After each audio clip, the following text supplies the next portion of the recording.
Hi. Julius Caesar ഈ നാടകത്തെ കുറിച്ച് കേൾക്കാത്ത അധികാരം ഉണ്ടാവില്ല, അത്രയും ഫേമസ് ആണ്. ഷേക്സ്പിയറുടെ ജൂലിയസ് സീസർ. ഞാൻ ഈ പ്രസന്റേഷന് പേരിട്ടിരിക്കുന്നത് ദ പെർപെച്വൽ ഡിലമ എന്നാണ്. ഡിലമ എന്ന് പറഞ്ഞാൽ എന്താണെന്ന് നിങ്ങൾക്കറിയാം. നിങ്ങൾക്കൊരു പ്രത്യേക സിറ്റുവേഷനിൽ എന്താണ് ചെയ്യേണ്ടത് എന്ന് നിങ്ങൾക്കൊരു ധാരണയില്ലാത്ത ഒരവസ്ഥ വരും.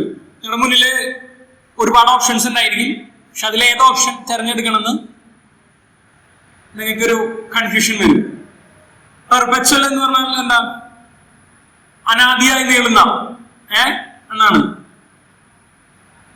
അത് ഞാൻ ഉദ്ദേശിച്ചത് അന്നുണ്ട് ഇന്നുണ്ട്, എക്കാലത്തും മനുഷ്യന് ഇത്തരം ഡിലമ ഉണ്ടാവാറുണ്ട്. ഓഫ് കോഴ്സ് അത് ഏറ്റവും കൂടുതൽ വരുന്നത് നിങ്ങളുടെ ഏജിലായിരിക്കും. ഈ ടീനേജ് ടൈമിലാണ് അത് ഏറ്റവും കൂടുതൽ വരിക. എന്താണ് ഡിലമ എന്നുള്ളത് ഇനി നമ്മൾ വരുമ്പോൾ കാണും. നാടകത്തെ കുറിച്ച് കഥ പറഞ്ഞു തുടങ്ങുമ്പോൾ നിങ്ങൾക്ക് മനസ്സിലാവും എന്താണ് ഡിലമ, ആർക്കാണ് ഡിലമ എന്നുള്ളത്. ഈ കഥ പറയുമ്പോൾ ഇത് വെറും ഒരു കഥയല്ല, ഇത് ചരിത്ര സംഭവം കൂടിയാണ്. ചരിത്രത്തിൽ നടന്ന കാര്യങ്ങളാണ്. അത് പിന്നീട് കഥയായിട്ട് രൂപപ്പെടുത്തുകയാണ്. കഥയുടെ ആവശ്യത്തിന് വേണ്ടിയിട്ട് ചിലപ്പോൾ അതിൽ അഡീഷണൽ ആയിട്ട് ക്യാരക്ടേഴ്സിനൊക്കെ ആഡ് ചെയ്തിട്ടുണ്ടാവും ഷേക്സ്പിയർ. പക്ഷേ നമുക്ക് ചരിത്രം കൂടി അറിഞ്ഞാൽ മാത്രമേ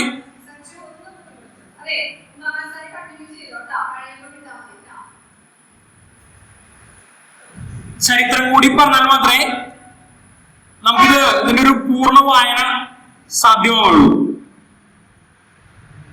ചരിത്രം പറയുമ്പോ വളരെ പഴയ ചരിത്രമാണ്.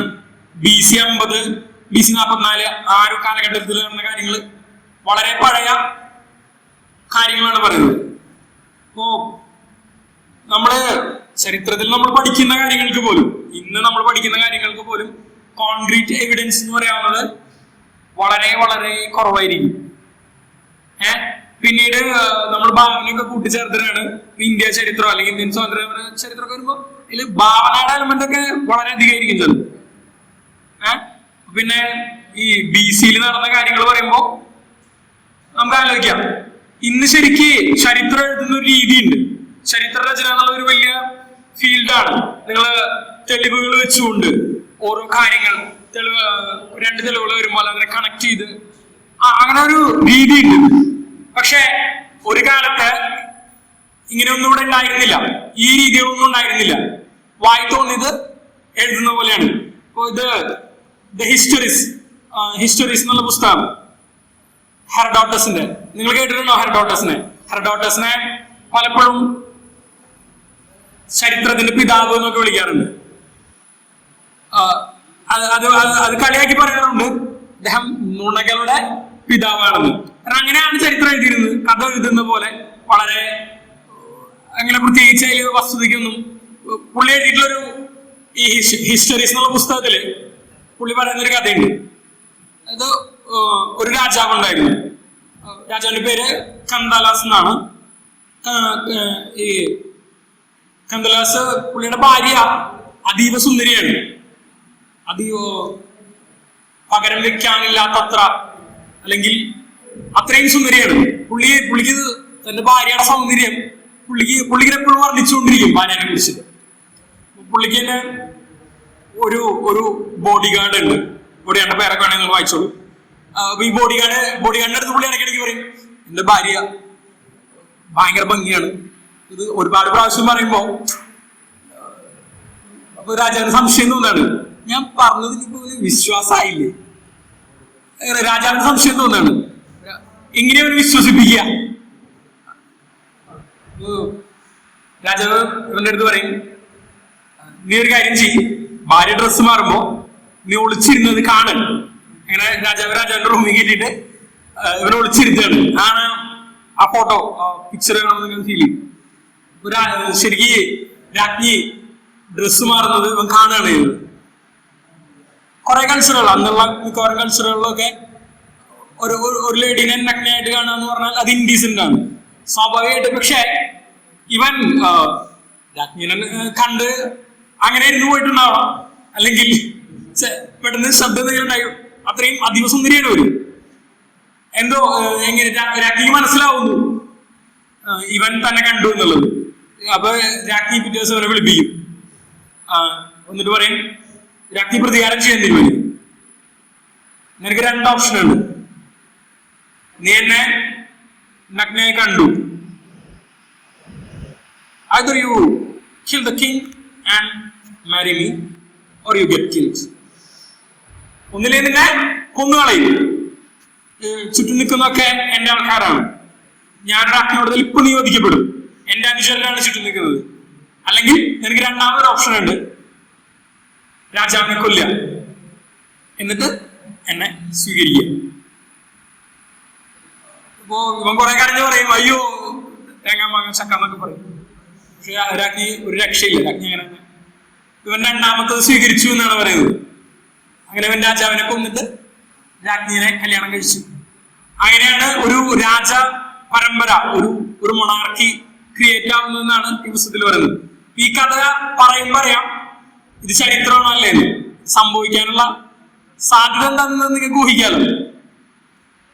ഇതൊരു ഇക്കിളി കഥ പോലെയാണ്. ഞാൻ പറഞ്ഞത് ഇതിൽ ഞാൻ പറയുന്ന ചരിത്ര സംഭവങ്ങൾ അല്ലെങ്കിൽ ചരിത്രം എന്നുള്ള രീതിയിൽ ഞാൻ വായിച്ച കാര്യങ്ങളായിരിക്കും ഞാൻ നിങ്ങളുമായിട്ട് കമ്മ്യൂണിക്കേറ്റ് ചെയ്യാം. പക്ഷെ അതിന് ഇങ്ങനെ ഒരു പ്രശ്നമുണ്ട്. അന്നത് വളരെ നിയതമായ നിയമങ്ങൾക്കുള്ളിൽ നിന്നുകൊണ്ട് വളരെ എവിഡൻസ് തെളിവുകളൊക്കെ വെച്ചിട്ട് എഴുതിയിട്ടുള്ള ഒരു സാധനമല്ല. പിന്നെ എഴുതിയിട്ടുള്ള തന്നെ പിന്നീട് ഒരുപാട് തവണ പകർപ്പുകൾ എടുത്തിട്ടുള്ളതാണ്. അപ്പോഴൊക്കെ അതിൽ മാറ്റങ്ങൾ വന്നിട്ടുണ്ടാവും, തെറ്റുകൾ വന്നിട്ടുണ്ടാവാം. അപ്പൊ ഞാൻ ചരിത്രം ശരിക്കും ഇവിടെ ആണ് ഞാൻ എഴുതിയിരിക്കുന്നത്, റീൽ ആൻഡ് റിയൽ ഇന്റർട്വൈൻഡ്. റീൽ എന്ന് പറഞ്ഞാൽ നിങ്ങൾ സിനിമയിൽ കാണുന്നത് കഥ, മിത്തും യാഥാർത്ഥ്യം കൂടി കെട്ടുപിണഞ്ഞ് കിടക്കുകയാണ്. സോ ഈ കഥ കേൾക്കുമ്പോൾ നിങ്ങൾക്ക് ആ ഒരു ബോധ്യം വേണം, ഇത് മിത്താകാം, അതിലുള്ള വസ്തുതയാകാം. നിങ്ങൾ അതിന് വേർതിരിക്കാൻ നിങ്ങളുടെ ഭാഗത്തുനിന്ന് ഒരു ശ്രമം കൂടി വേണം. ഇങ്ങനെ മുഴുവൻ വേർതിരിക്കാൻ കഴിയണമെന്നില്ല. ചിലത് അങ്ങനെ അക്സെപ്റ്റ് ചെയ്യാനേ നമുക്ക് കഴിയുള്ളൂ. ഇനി ഷേക്സ്പിയറിനെ കുറിച്ച് ഞാൻ പറയണോ? ഞാൻ പ്രത്യേകിച്ച് പരിചയപ്പെടുത്തേണ്ട ഒരു ആവശ്യം ഉണ്ടായിരിക്കില്ല. അദ്ദേഹത്തിന്റെ നാടകങ്ങൾ as you like it, Othello, Hamlet, Macbeth, ഇതൊക്കെ ഇങ്ങനെ ഭയങ്കര ഹിറ്റാണ്. ഈ നാടകങ്ങളൊക്കെ നിങ്ങൾ വായിക്കാൻ ശ്രമിക്കണം. അത് ഒരു എന്റർടൈൻമെന്റ്, ഒരു നല്ല അനുഭവമായിരിക്കും നിങ്ങൾക്ക് എന്തായാലും. എലിച്ചാണെങ്കിൽ നിങ്ങൾ പഠിച്ചിട്ടുണ്ടാവും. പിന്നെ ഇദ്ദേഹത്തിന്റെ സർഗശേഷിയെ കുറിച്ച് ഞാൻ പ്രത്യേകിച്ച് പറയുന്നില്ല. കാരണം ഇലയിട്ട് ഉണ്ണാനിരിക്കുന്നവനോട് പിന്നെ ഊണിനെ കുറിച്ച് വർണ്ണിക്കേണ്ട ആവശ്യമില്ലല്ലോ. നിങ്ങൾ പഠിക്കാൻ പോവാണ്, നിങ്ങളത് കേൾക്കാൻ പോവാണ്, നിങ്ങളത് കഴിഞ്ഞിട്ട് വായിക്കായിരിക്കും. സ്വയമായിട്ട് നിങ്ങളത് എൻജോയ് ചെയ്യും. അത് വേറെ ഞാൻ അതിനെ കുറിച്ചൊന്നും പറയുന്നില്ല. പക്ഷെ ഇംഗ്ലീഷ് സാഹിത്യം എന്ന് പറഞ്ഞാൽ ഇയാളാണ് എന്ന് ഒരുപാട് പേരുണ്ടാവും. പക്ഷെ ഇയാളുടെ പേര് വളരെ പ്രോമിനന്റ് ആണ്. ഇയാളെ തൊടാതെ ഇംഗ്ലീഷ് സാഹിത്യം നിങ്ങൾക്ക് കംപ്ലീറ്റ് ചെയ്യാൻ കഴിയായിരിക്കില്ല. ഇംഗ്ലീഷ് ലിറ്ററേച്ചർ ഒക്കെ പഠിക്കുന്നവർ എന്തായാലും ഇയാളെ പഠിക്കും. ഇനി ഈ കഥ നടക്കുന്നത് റോമിലാണ്, ആൻഷ്യൻ റോമിലാണ് ഈ കഥ നടക്കുന്നത്. റോമിൽ ശരിക്കും എല്ലാം, റോമിൽ രാജഭരണമായിരുന്നു, പിന്നീട് അതൊരു റിപ്പബ്ലിക്കായി, പിന്നെ എംപയർ. റിപ്പബ്ലിക് എന്ന് പറഞ്ഞാൽ എന്താ? ജനങ്ങൾ തെരഞ്ഞെടുക്കുന്ന ഒരു പാർലമെന്റ് ഭരിക്കും. അങ്ങനെയായിരുന്നു. പിന്നെ തിരിച്ച് ചക്രവർത്തി ഭരിക്കുന്ന പോലെ ഒരു രാജഭരണം സ്റ്റൈലിങ്ങനെ തിരിച്ചുപോയി, എംപയർ മോഡലിലേക്ക് അത് തിരിച്ചുപോയി. ഇത് ശരിക്ക് ആ കാണിക്കുന്ന പിക്ചർ ഞാൻ വിക്കിപീഡിയയിൽ നിന്ന് എടുത്താണ്. ജൂലിയസ് സീസർ മരിക്കുന്ന അന്ന് എന്നാണ് പറയപ്പെടുന്നത്. ഐഡസ് ഓഫ് മാർച്ച് എന്ന് പറഞ്ഞ ആ ഡേറ്റില് ഇതായിരുന്നു റോമിന്റെ വിസ്തൃതി എന്നാണ് പറയുന്നത്. ആക്ച്വലി റോം വരുന്നത്, ഇറ്റലി വരുന്നത് എവിടെയാണെന്ന് നിങ്ങൾക്ക് അറിയാം. ഇതിലാ വൈറ്റ് കളർ കാണുന്നത് കടലാണല്ലോ. കളറിലുള്ള കടലാണ്, ആഷ് കളറാണ് ഭൂമി. അതിൽ ആ റെഡ് കളറിൽ കാണിക്കുന്നതാണ് റോമിന്റെ വിസ്തൃതി. നിങ്ങൾക്ക് റോം ശരിക്കും നോക്കി കഴിഞ്ഞാൽ നിങ്ങൾക്ക് മനസ്സിലാവും. സ്പെയിൻ, ബ്രിട്ടൻ എടുക്കുന്നില്ല, ബ്രിട്ടന്റെ താഴ്ഭാഗം വരെ. ശരിക്കും എംപയർ മോഡലിലേക്ക് പോകുമ്പോ, ഇത് റിപ്പബ്ലിക് ആയിരിക്കുമുള്ള കാര്യമാണ്, എംപയറിലേക്ക് പോകുമ്പോ ശരിക്കും ബ്രിട്ടനും കൂടി ഇവർ കീഴടക്കുന്ന ഒരു സിറ്റുവേഷൻ ഉണ്ട്. അവർ ബ്രിട്ടനെ വിളിച്ചിരുന്നത് ബ്രിട്ടാനിയ എന്നാണ്. പിന്നീട് ഒരു ബിസ്ക്കറ്റിന്റെ പേരൊക്കെ ആയിട്ട് ഉപയോഗിക്കുന്നുണ്ട്. ശരിക്കും റോം ഇതെല്ലാം കണ്ടിട്ടുണ്ട്. കിങ്ഡം, റിപ്പബ്ലിക്, എംപയർ, ഇതിലൂടെ എല്ലാം റോം കടന്നു പോയിട്ടുണ്ട്. ഈ മൂന്നും ഈ നാടകത്തില് കണക്റ്റഡ് ആകുന്നുണ്ട്. ഈ നാടകത്തിലെ സിറ്റുവേഷൻ എന്ന് പറയുന്നത് ഈ മൂന്നും കണക്റ്റഡ് ആവുന്നതാണ്.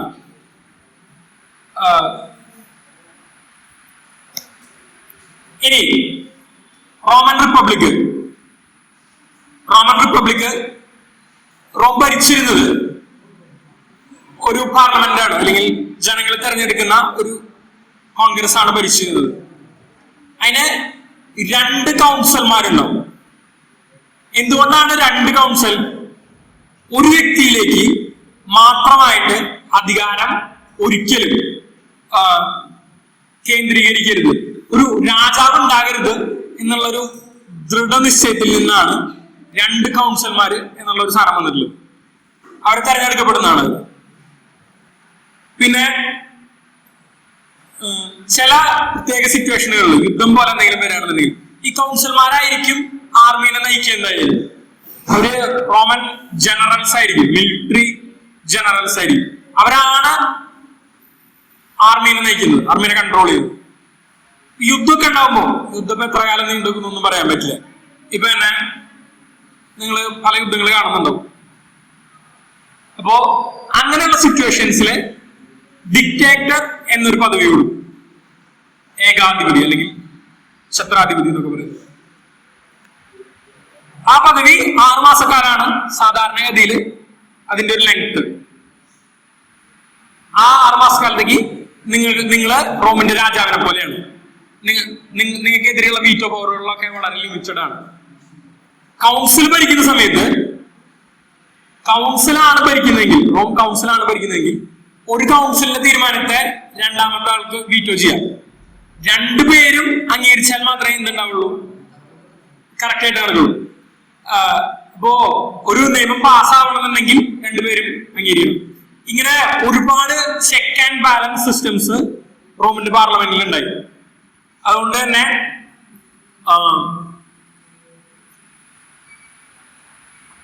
ഇതിന്റെ ഉള്ളില് അഴിമതി, അതായത് ഈ കൗൺസിലർമാര് 2 or 3 കൗൺസിലർമാരൊക്കെ ചേർന്നിട്ട് ഒരു സംഘം ഉണ്ടാക്കും. ഇങ്ങനെ ട്രയംവൈറേറ്റ് എന്ന് എന്തുകൊണ്ട് പറയാം, എനിക്ക് കൃത്യമായിട്ട് ഓർമ്മയില്ല. ഞാനത് ഒരുപാട് മുന്നേ വായിച്ചിട്ടുള്ളതാണ്. നിങ്ങൾ റോമിന്റെ ഹിസ്റ്ററി പഠിക്കാൻ ശ്രമിക്കുകയാണെങ്കിൽ നിങ്ങൾ ചെയ്യേണ്ടത് എന്താണെന്ന് വെച്ചാൽ, ഈ ചാണക്യന്റെ കഥ പറഞ്ഞ പോലെയാണ്. നേരെ ചാടി ചെന്ന് ചൂട് ചോറ് ഒരു പാത്രത്തിൽ ഇട്ടിരിക്കുകയാണ്. നേരെ പോയിട്ട് നടുവിൽ നിന്ന് എടുത്ത് കഴിക്കാൻ നോക്കരുത്, കൈ പൊള്ളിക്കും. അതിന്റെ നമ്മളെങ്ങനെ ചോറുന്ന ഒരു സൈഡിൽ നിന്ന്, ചൂട് കുറഞ്ഞ സൈഡിൽ നിന്ന് ഇങ്ങനെ കഴിച്ചു വരികയാണ്. ആക്ച്വലി അതുപോലെ ചെയ്യുന്നതായിരിക്കും നല്ലത്. നിങ്ങൾ അതിന്റെ ഓരത്തുള്ള കഥകള്, വിത്തുകള്, സാധനങ്ങളൊക്കെ വായിച്ച് അവസാനം നിങ്ങൾ ഒരു, കാരണം ഇത് ഭയങ്കര അത്രയും വിപുലമാണ് റോമിന്റെ ഹിസ്റ്ററി എന്ന് പറഞ്ഞാൽ. പെട്ടെന്ന് കയറി ചെന്നിട്ട് വായിച്ചു നമുക്ക് അങ്ങനെ എടുക്കാൻ കഴിയില്ല. നിങ്ങൾ അതിന്റെ സൈഡിൽ നിന്ന് പണിയെടുക്കുന്നതായിരിക്കും നല്ലത്. നിങ്ങൾ വായിക്കുമ്പോൾ നിങ്ങൾ ശ്രദ്ധിക്കുക. ഇനി ജൂലിയസ് സീസറിനെ കുറിച്ച്, സീസർ എന്ന ചരിത്രകാരനെ പോലെയാണ്. സീസർ എഴുതിയിട്ടുള്ള പുസ്തകങ്ങളുണ്ട്, പുള്ളി കൊടുത്തിട്ടുള്ള മിലിറ്ററി നിർദ്ദേശങ്ങൾ, അങ്ങനെയുള്ള കുറെ സാധനങ്ങൾ കിട്ടും. അങ്ങനെ പുള്ളിനെ കുറിച്ച് അറിയാം. പിന്നെ സിസാറോടെ സ്പീച്ചുകള്, പ്ലൂട്ടാർക്കിന്റെ വർക്കുകൾ, ഇങ്ങനെ പുള്ളിനെ കുറിച്ച് ഒരുപാട് കാര്യങ്ങൾ നമുക്ക് അറിയാൻ കഴിയും. സീസർ ഒരു റോമൻ ജനറൽ ആയിരുന്നു. സീസറിനെ കുറിച്ച് ഒരുപാട് കഥകൾ ലഭ്യമാണ്, ഒരുപാട് കഥകൾ. അല്ലെ സത്യം ഏതാണെന്ന് കരുതിരിക്കുക. ശരിക്ക് സീസർ ഒരു യൗവനത്തിലൊക്കെ ഇരിക്കുമ്പോ, അല്ലെങ്കിൽ കുട്ടിയായിരിക്കുമ്പോ എന്നൊക്കെ വേണമെങ്കിൽ പറയാം, സീസറിനെ കടൽ കൊള്ളക്കാര് പിടിച്ചുകൊണ്ടുപോയി എന്നൊക്കെയാണ് പറയുന്നത്. കടൽ കൊള്ളക്കാരോ അല്ലെങ്കിൽ പൈറേറ്റ്സ് കൊള്ളക്കാര് പിടിച്ചുകൊണ്ടുപോയി എന്നാണ് പറയുന്നത്. അപ്പോ ഒരാളെ പിടിച്ചുകൊണ്ടുപോയി കഴിഞ്ഞാൽ എന്ത് ചെയ്യും? റാൻസം റാൻസം ചോദിക്കും. ഇത്ര പൈസ തന്നാൽ ഇവന് വിട്ടുതരാന്ന് പറയും.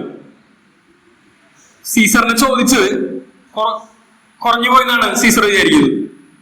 സീസർ പറയുന്നുണ്ട്, ഇത് കൊള്ളക്കാര് പിടിച്ചോണ്ടായിട്ട് കൊള്ളക്കാരുടെ അടുത്ത് പറയാണ്, നിങ്ങൾ ഇത്രയും ചോദിച്ചാൽ പോരാ, നിങ്ങൾ കൂട്ടി ചോദിക്കും, ഞാൻ ജൂലിയസ് സീസറാണ്, നിങ്ങൾ കൂട്ടി ചോദിക്കാൻ പറയുന്നുണ്ടെന്നാണ് പറയുന്നത്. കഥയായിരിക്കാം, നമ്മൾ കഥ പോലെ ഒരുപാട് സാധനങ്ങൾ, വിത്തുകള് പുള്ളിനെ കുറിച്ച് അവൈലബിൾ ആണ് ട്വിറ്ററിലൊക്കെ. അത് കഴിഞ്ഞിട്ട് ഞാൻ ഇവിടെ നിന്ന് പുറത്തു പോയാൽ ഞാൻ ആരാണെന്ന് നിങ്ങളെ കാണിക്കും എന്ന് പറഞ്ഞിട്ടാണ് പോകുന്നത്. തിരിച്ചു വന്ന് ഈ പൈറേറ്റ്സിനെയൊക്കെ തിരിച്ച് സൈന്യവുമായിട്ട് വന്ന് അടിച്ച് പുള്ളി, അങ്ങനെയാണ് പുള്ളിയുടെ ഒരു നേച്ചർ. പുള്ളി വൻ റോമൻ ജനറലാണ്. പുള്ളി ശരിക്ക് പുള്ളിയുടെ ഏറ്റവും വലിയ എതിരാളിയുള്ള ഒരാള് പോംബെ ആയിരുന്നു. പോംബെ നിങ്ങൾ കേട്ടിട്ടുണ്ടോ? പേര് കേട്ടിട്ടുണ്ടോ? പോംബെ പുള്ളി ശരിക്കും ആദ്യം സഖാക്കളായിരുന്നു, ഫ്രണ്ട്സ് ആയിരുന്നു. അവരെ വലിയ അഴിമതിക്കാരൊക്കെ ഉണ്ടായി. നിനക്ക് ആവശ്യമില്ല ഞാൻ നടപ്പാക്കും, എനിക്ക് ആവശ്യമുള്ള കാര്യങ്ങൾ പറയുമ്പോൾ നീ എതിർക്കരുത്, അയാളുടെ ട്രൈൻ മാരേജ് എന്നൊക്കെ പറയുന്നത് ഒരു 3 പേര് തമ്മിൽ അങ്ങനെ ഒരു സാധനമൊക്കെ ഉണ്ടായിരുന്നു. പക്ഷെ പിന്നീട് സീസറിന്റെ വളർച്ച പോംബെയുടെ ഉറക്കം കെടുത്തു തുടങ്ങി. കാരണം സീസറിന്റെ ജനപ്രീതി ഇങ്ങനെ കൂടി വരികയാണ്. സീസർ എല്ലാ യുദ്ധങ്ങളും ജയിച്ചിരുന്നു. അങ്ങനെ പിന്നെ സീസർ ഭയങ്കര പോപ്പുലിസ്റ്റ് ആയിരുന്നു. പോപ്പുലിസ്റ്റ് എന്ന് പറഞ്ഞാൽ ജനങ്ങൾക്ക് ഇഷ്ടമുള്ള കാര്യങ്ങൾ ചെയ്യാം, ജനങ്ങൾക്ക് സബ്സിഡി കൊടുക്കുക, ഫ്രീ ആയിട്ട് കുറെ കാര്യങ്ങൾ കൊടുക്കുക. ഇങ്ങനെ ഇത് പോംബെ ആയിരുന്നു, അതല്ലാന്നല്ല പറഞ്ഞത്. പക്ഷെ സീസറിന്റെ ജനപ്രീതി വളരെയധികം വർദ്ധിച്ചു. ഇത് പോംബെക്കായിട്ട് പ്രശ്നം ഉണ്ടാവുന്നു. പിന്നെ ശരിക്ക് ഈ നാടകം എഴുതുന്ന കാലഘട്ടം എന്ന് പറഞ്ഞാൽ പോംബെ ആയിട്ടുള്ള യുദ്ധം, പോംബെ ആയിട്ടുള്ള സിവിൽ വാർ സീസർ ജയിച്ചതിന് ശേഷമാണ് ഈ നാടകം, അതിനുശേഷമുള്ള സംഭവങ്ങളാണ് ഈ നാടകത്തിൽ വരുന്നത്. ലാസ്റ്റ് ബെഞ്ച്, ദയവ് ഇത് വർത്താനം പറയരുത്, എനിക്ക് സമയമില്ലാത്തതുകൊണ്ടാണ്. ശരിക്ക് ഈ ജൂലൈ എന്നുള്ള മാസം പുള്ളിയുടെ പോപ്പുലാരിറ്റി നിങ്ങൾ ആലോചിച്ച് നോക്കൂ. ഒരു മാസം പുള്ളിയുടെ പേരിൽ കൊടുക്കുകയാണ്, ജൂലൈ എന്നൊരു മാസം വരെ. പിന്നെ ഇംഗ്ലീഷിലുള്ള ചില ഫ്രൈസുകൾ, ഇപ്പൊ ഈ ക്രോസിംഗ് ദ റുബിക്കൺ, ഇത് ഇംഗ്ലീഷിലുള്ള ഒരു ഫ്രൈസ് ആണ്. അതായത് ഈ സീസർ യുദ്ധം ചെയ്തുകൊണ്ടിരിക്കുമ്പോ സീസറിനെ മിലിറ്ററി ജനറൽ സ്ഥാനത്ത് നിന്ന് മാറ്റാൻ വേണ്ടിയിട്ട് അല്ലെങ്കിൽ ഈ പാർലമെന്റിൽ തീരുമാനിക്കും. അപ്പോ പുള്ളിക്ക് ഇറിറ്റേഷൻ സഹിക്കാൻ പറ്റില്ല, നമ്മൾ യുദ്ധം ചെയ്തുകൊണ്ടിരിക്കുകയാണ്, യുദ്ധം കഴിഞ്ഞു പറഞ്ഞാണ് അവർ തീരുമാനിക്കുന്നത്. അപ്പോ പുള്ളി നദി കടന്ന് വരുന്നൊരു ഇതാണ്, നദി ഈ പാലം കടന്ന് റോമിലേക്ക് വരികയാണ്. അതാണ് ഈ ക്രോസിംഗ് ദ റുബിക്കൺ ബ്രിഡ്ജ് താണ്ടി വരികയാണ്. അതായത് അത് കടന്നിങ്ങോട്ട് വന്നു കഴിഞ്ഞാൽ പിന്നെ യുദ്ധം ചെയ്യാനേ ഉള്ളൂ, പിന്നെ വേറെ ഓപ്ഷൻ ഒന്നുമില്ല. അപ്പോ ഒരു തിരിച്ചുപോക്ക് സാധ്യമല്ലാത്ത തരത്തിലുള്ള മൂവ്മെന്റുകൾ അല്ലെങ്കിൽ അങ്ങനത്തെ മൂവുകളൊക്കെയാണ് എന്തെന്ന് വിളിക്കുക, ക്രോസിംഗ് ദ റുബിക്കൺ. അതൊരു ഇംഗ്ലീഷ് ഫ്രൈസ് ആണ്. പിന്നെ പറഞ്ഞ ജൂലൈ, പിന്നെ പുള്ളി യുദ്ധങ്ങൾ ജയിച്ചു കഴിഞ്ഞിട്ട് അവസാനം പുള്ളി ഡിക്റ്റേറ്റർ ആവാണ്. യുദ്ധങ്ങൾ നടക്കുമ്പോൾ ഒരു ഡിക്റ്റേറ്റർ പദവിയിലേക്ക് വരും. ആക്ച്വലി പുള്ളി അവസാനം ഒരു പദവി ഡിക്റ്റേറ്റർ പെർപെച്വോ എന്നാണ്. അതായത് സാധാരണ ഡിക്റ്റേറ്റർ എന്ന് പറഞ്ഞാൽ 6 മാസത്തിൽ മാറണം. പക്ഷെ പുള്ളിയുടെ ഡിക്റ്റേറ്റർഷിപ്പ് അനന്തകാലത്തേക്ക് അനാദിയായിട്ട് ഇങ്ങനെ നീളാണ്. പെർപെച്വൽ എന്ന് പറഞ്ഞാൽ അന്ത്യമില്ലാത്ത എന്നാണ്. അങ്ങനെ പുള്ളി ശരിക്കും മറ്റൊരു രാജാവാകും എന്നുള്ള ഒരു സിറ്റുവേഷൻ വരുമ്പോഴാണ് ഈ പറഞ്ഞ പാർലമെന്റിലുള്ള ബാക്കി അംഗങ്ങളൊക്കെ കൂടിയിട്ട് പുള്ളിനെ കൊല്ലുന്നത്. പുള്ളിയുടെ മരണം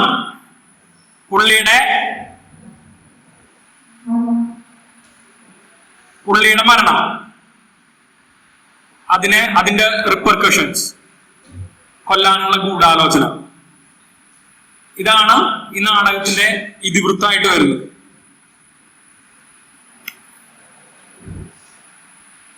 ഇനി നമ്മൾ നാടകത്തേക്ക് പോവാണ്. നാടകം തുടങ്ങുമ്പോ പോംബെ ആയിട്ടുള്ള സിവിൽ വാർ സീസർ ജയിച്ചു കഴിഞ്ഞു. അങ്ങനെ സീസർ ജയിച്ചു വരുന്ന സീസറിനെ ജനങ്ങൾ വരവേൽക്കുന്നത്, അല്ലെങ്കിൽ അവര് സീസർ അവരുടെ നാട്ടിലേക്ക് വരുമ്പോ കാണാൻ വേണ്ടിയിട്ട് ഒരു ദിവസം അവധി എടുക്കണം, ജോലിക്കൊന്നും പോകുന്നില്ല. അവരവരുടെ ഏറ്റവും നല്ല വസ്ത്രങ്ങൾ അണിഞ്ഞുകൊണ്ട് രാജാവിനെ കാണാൻ വരികയാണ്, അല്ലെങ്കിൽ രാജാവല്ല സീസറിനെ കാണാൻ വരികയാണ്. അങ്ങനെ ആ ഒരു മൂമെന്റ് ആണ് അതിൽ ഫസ്റ്റ് കാണിക്കുന്നത്. അപ്പോ സീസറിന്റെ ജനപ്രീതി കൊണ്ട്, സീസറിന്റെ പ്രശസ്തി കണ്ട് അതിൽ അസ്വസ്ഥരാവാണ് അവിടെയുള്ള ഒരുപാട് പേര്. എങ്ങനെയാന്ന് വെച്ചാൽ ഇത്രയും പ്രശസ്തി ജനങ്ങളുടെ ഇടയിൽ ഇത്രയും ഇയാളൊരു രാജാവായി തീരും, നമ്മുടെ ഇയാളുടെ അടിമകളായിട്ട്, ഇത്രയും കാരണം നമ്മൾ തെരഞ്ഞെടുക്കുന്നതാണ് നമ്മളെ ഭരിക്കുന്നത്, നമ്മൾ ഇയാൾക്ക് അടിമകളായിട്ട് ജീവിക്കേണ്ടി വരും എന്നുള്ളൊരു സിറ്റുവേഷൻ, ആ ഒരു ഭയം കാണിക്കുന്നതൊക്കെയാണ്. ഈ ഇങ്ങനെ അണിഞ്ഞൊരുങ്ങി വരുന്ന ജനങ്ങളെ ഈ മറോലസും ഫ്ലൈവേസ് രണ്ടാൾക്കാര് ചെന്നിട്ട് ഇങ്ങനെ വരട്ടി വിടുകയാണ്, വരട്ടി ഓടിക്കുകയാണ്. അവര് ചോദിക്കുന്നുണ്ട്, നിങ്ങൾക്ക് ബോംബെനെ അറിയില്ലേ? നിങ്ങൾ ബോംബെ ഭരിക്കുന്ന കാലത്ത് അദ്ദേഹത്തെ കാണാൻ സ്വന്തം കുട്ടീനെ ഒക്കെ എടുത്തിട്ട് ഇവിടെയുള്ള മരങ്ങളുടെ മുകളിൽ, ബിൽഡിങ്ങുകളുടെ മുകളിൽ വലിഞ്ഞു കയറി വന്നിരുന്നു. നിങ്ങളുടെ ശബ്ദം, നിങ്ങൾ ബോംബെക്ക് വേണ്ടി ആർപ്പ് വിളിക്കുന്നത് കണ്ടിട്ട് നദി പ്രകമ്പനം കൊണ്ടിരുന്നു, നദിയിലെ ഓളങ്ങൾ ഉണ്ടായിരുന്നു. ആ നിങ്ങളാണ് ഇപ്പോ ബോംബെനെ കൊന്നിട്ട് ബോംബെയുടെ രക്തവുമായി, കൈകളിൽ ബോംബെയുടെ രക്തവുമായിട്ട് വരുന്ന സീസറിനെ അഭിവാദ്യം ചെയ്യാൻ നിൽക്കുന്നത്. ഒരു പെട്ടി ജനങ്ങളോട് ഇങ്ങനെ പറയണേ, ജനങ്ങൾ ഇത് കേട്ട് നാണിച്ച് തലകാക്കി പോവാണ്. അതായത് അവർ ബോംബെക്ക് വേണ്ടി ആർപ്പ് വിളിച്ചവരാ, ബോംബെനെ കൊന്നിട്ട് സീസറിന് വേണ്ടി വരുമ്പോ സീസറിന് വേണ്ടി ആർപ്പ് വിളിക്കും. ഇപ്പോഴും ജനം എങ്ങനെയാണ്, ജനത്തെ അങ്ങനെ ഡീൽ ചെയ്യാൻ കഴിയും പൊളിറ്റിക്സിൽ. ജയിക്കുന്നവരോട്, അധികാരത്തിലിരിക്കുന്നവരോട് എപ്പോഴും ഒരു വിധേയത്വം ജനതയ്ക്ക് ഉണ്ടാകും. റോം ജനത അങ്ങനെയായിരുന്നു. ഈ റോം ജനതയുടെ ഒരു ക്യാരക്ടർ കാണിച്ചുകൊണ്ടാണ് ഈ നാടകം തുടങ്ങുന്നത് തന്നെ. അപ്പോ നിങ്ങൾ എന്ത് നന്ദികേടാണ് കാണിക്കുന്നതാണ് ഇവര് വന്നിട്ട് ചോദിക്കുന്നത്. ഇൻഗ്രാറ്റിറ്റ്യൂഡ്. നിങ്ങൾ വായിക്കുക.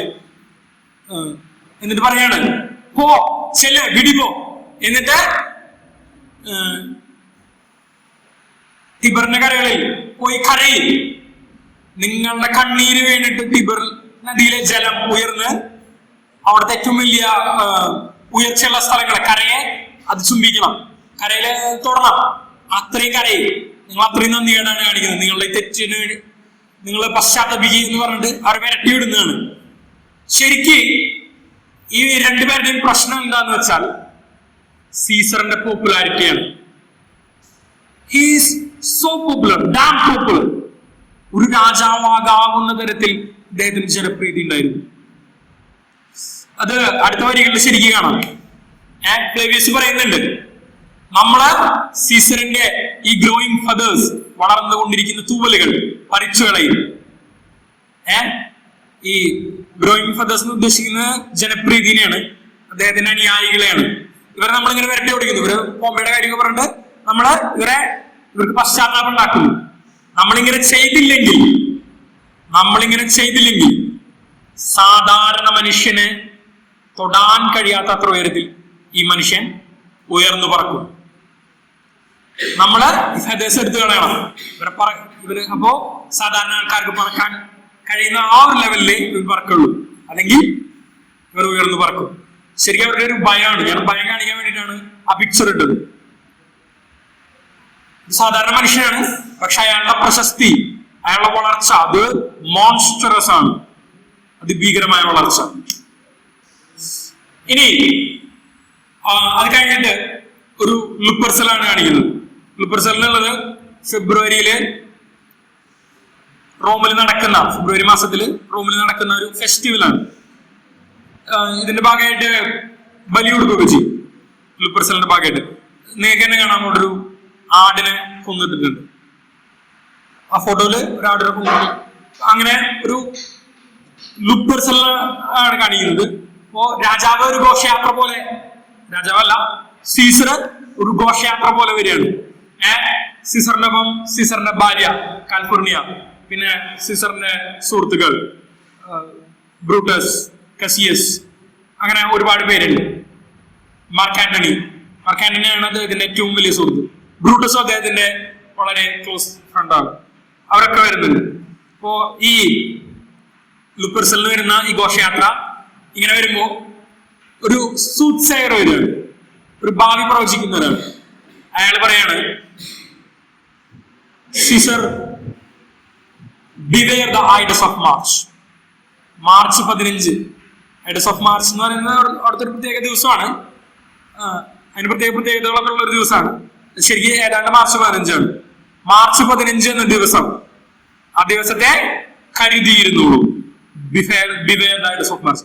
അന്ന് എന്തോ മോശം എനിക്ക് സംഭവിക്കും എന്നാണ് പറയുന്നതിന്റെ അർത്ഥം. സംഭവിക്കുന്നല്ല, സംഭവിക്കാം എന്നാണ് പുള്ളി പറയുന്നത്. അപ്പോ അത് കഴിഞ്ഞ് സീസറെ, ഞാൻ സീസറാണ്. സീസറിന്റെ ഒരു ബേസിക് നേച്ചർ അതാണ്. ഞാൻ പറഞ്ഞില്ലേ, പൈറേറ്റ്സിനോട് പോലും നിങ്ങൾ എനിക്ക് വേണ്ടി ചോദിച്ച പൈസ കുറഞ്ഞു പോയി, ഞാൻ സീസറാണ്. ആ ഒരു സാധനം ഉള്ളിലുള്ള വ്യക്തിയാണ് സീസർ. സീസർ ഞാൻ ഇതൊക്കെ കുറെ കേട്ടിട്ടുണ്ട് എന്നുള്ള രീതിയിൽ, നീ പോ എന്നുള്ള രീതിയിലാണ് സീസർ കടന്നു പോകുന്നത്. സീസറിനൊപ്പം ഘോഷയാത്രയും പോയി. ആ സ്റ്റേജിൽ അവശേഷിക്കുന്നത് കസിയസും ബ്രൂട്ടസുമാണ്. കസിയസ് ചിലപ്പോ കാഷ്യസ് എന്നൊക്കെ വായിക്കാറുണ്ട്. ഞാൻ എന്തായാലും കസിയസ് എന്നാണ് വായിക്കുന്നത്. കാസിയസ് ബ്രൂട്ടസിനോട് സംസാരിക്കുന്നതാണ്. അതായത് കസിയസിന്റെ ഉള്ളിലും ഈ ഭയമുണ്ട്. സീസർ എന്നുള്ള ആ പേരിന്റെ ആ ഒരു വളർച്ച കസിയസിനെ ബുദ്ധിമുട്ടിക്കുന്നുണ്ട്. കസിയസിന് ആക്ച്വലി അസൂയുണ്ട്.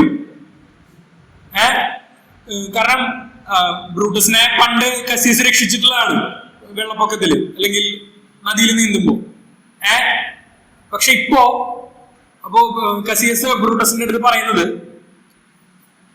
സീസറിന്റെ സ്വഭാവത്തില് കാരണം അധികാരം കൂടിക്കൊണ്ടിരിക്കുകയാണ്, ആരും ചോദ്യം ചെയ്യാനില്ല. സീസറിന്റെ സ്വഭാവത്തിൽ വരുന്ന മാറ്റങ്ങളെ കുറിച്ചൊക്കെ കസിയസ് പറയാണ്.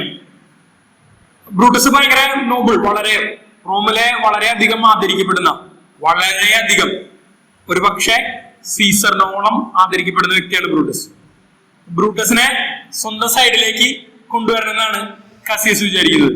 അതിനു വേണ്ടിയിട്ടാണ് കസിയസ് പറയുന്നത്, എല്ലാരും പറയും നമ്മളുടെ വിധി നിർണയിക്കുന്നത് നക്ഷത്രങ്ങളാണ്. അങ്ങനെയൊന്നുമല്ല, നമ്മൾ തന്നെയാണ് നമ്മളുടെ വിധി നിർണയിക്കുന്നത്. നമ്മൾ അന്തർലിംഗങ്ങളായിപ്പോയി, ഈ സീസറിന്റെ താഴെയായിപ്പോയി. നോക്കൂ, സീസറെ യുദ്ധം ജയിക്കുന്നത് ഇവരുടെ ഒക്കെ സഹായം ഉള്ളത് കൊണ്ടാണ്.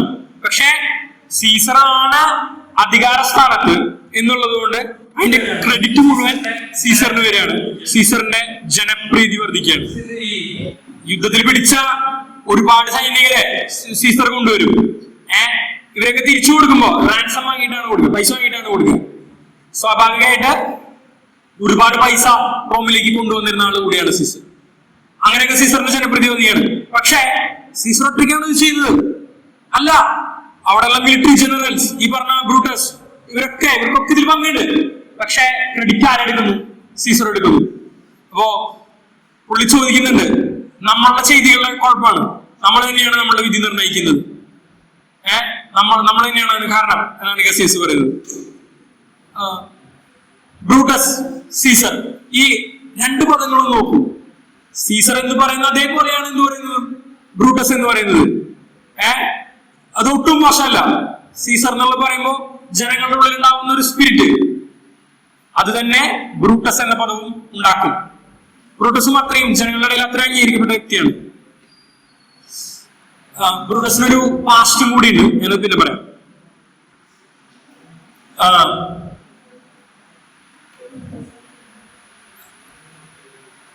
സീസർ എന്ന് പറയുന്ന മന്ത്രിക്കുന്ന അതേ തരംഗം ബ്രൂട്ടസ് എന്നുണ്ടാകും. പക്ഷേ സീസർ എന്നുള്ളത് മാത്രമേ നമുക്ക് കേൾക്കാനുള്ളൂ. ആക്ച്വലി സീസർ ശ്രമിക്കുന്നത് ബ്രൂട്ടസിന്റെ ഉള്ളിലുള്ള ഒരു അസൂയ ഉണ്ടെന്ന്, തരുമ്പോ അസൂയ ഉണ്ട് എന്നുണ്ടെങ്കിൽ അതിനെ വളർത്തിയെടുക്കാനാണ്.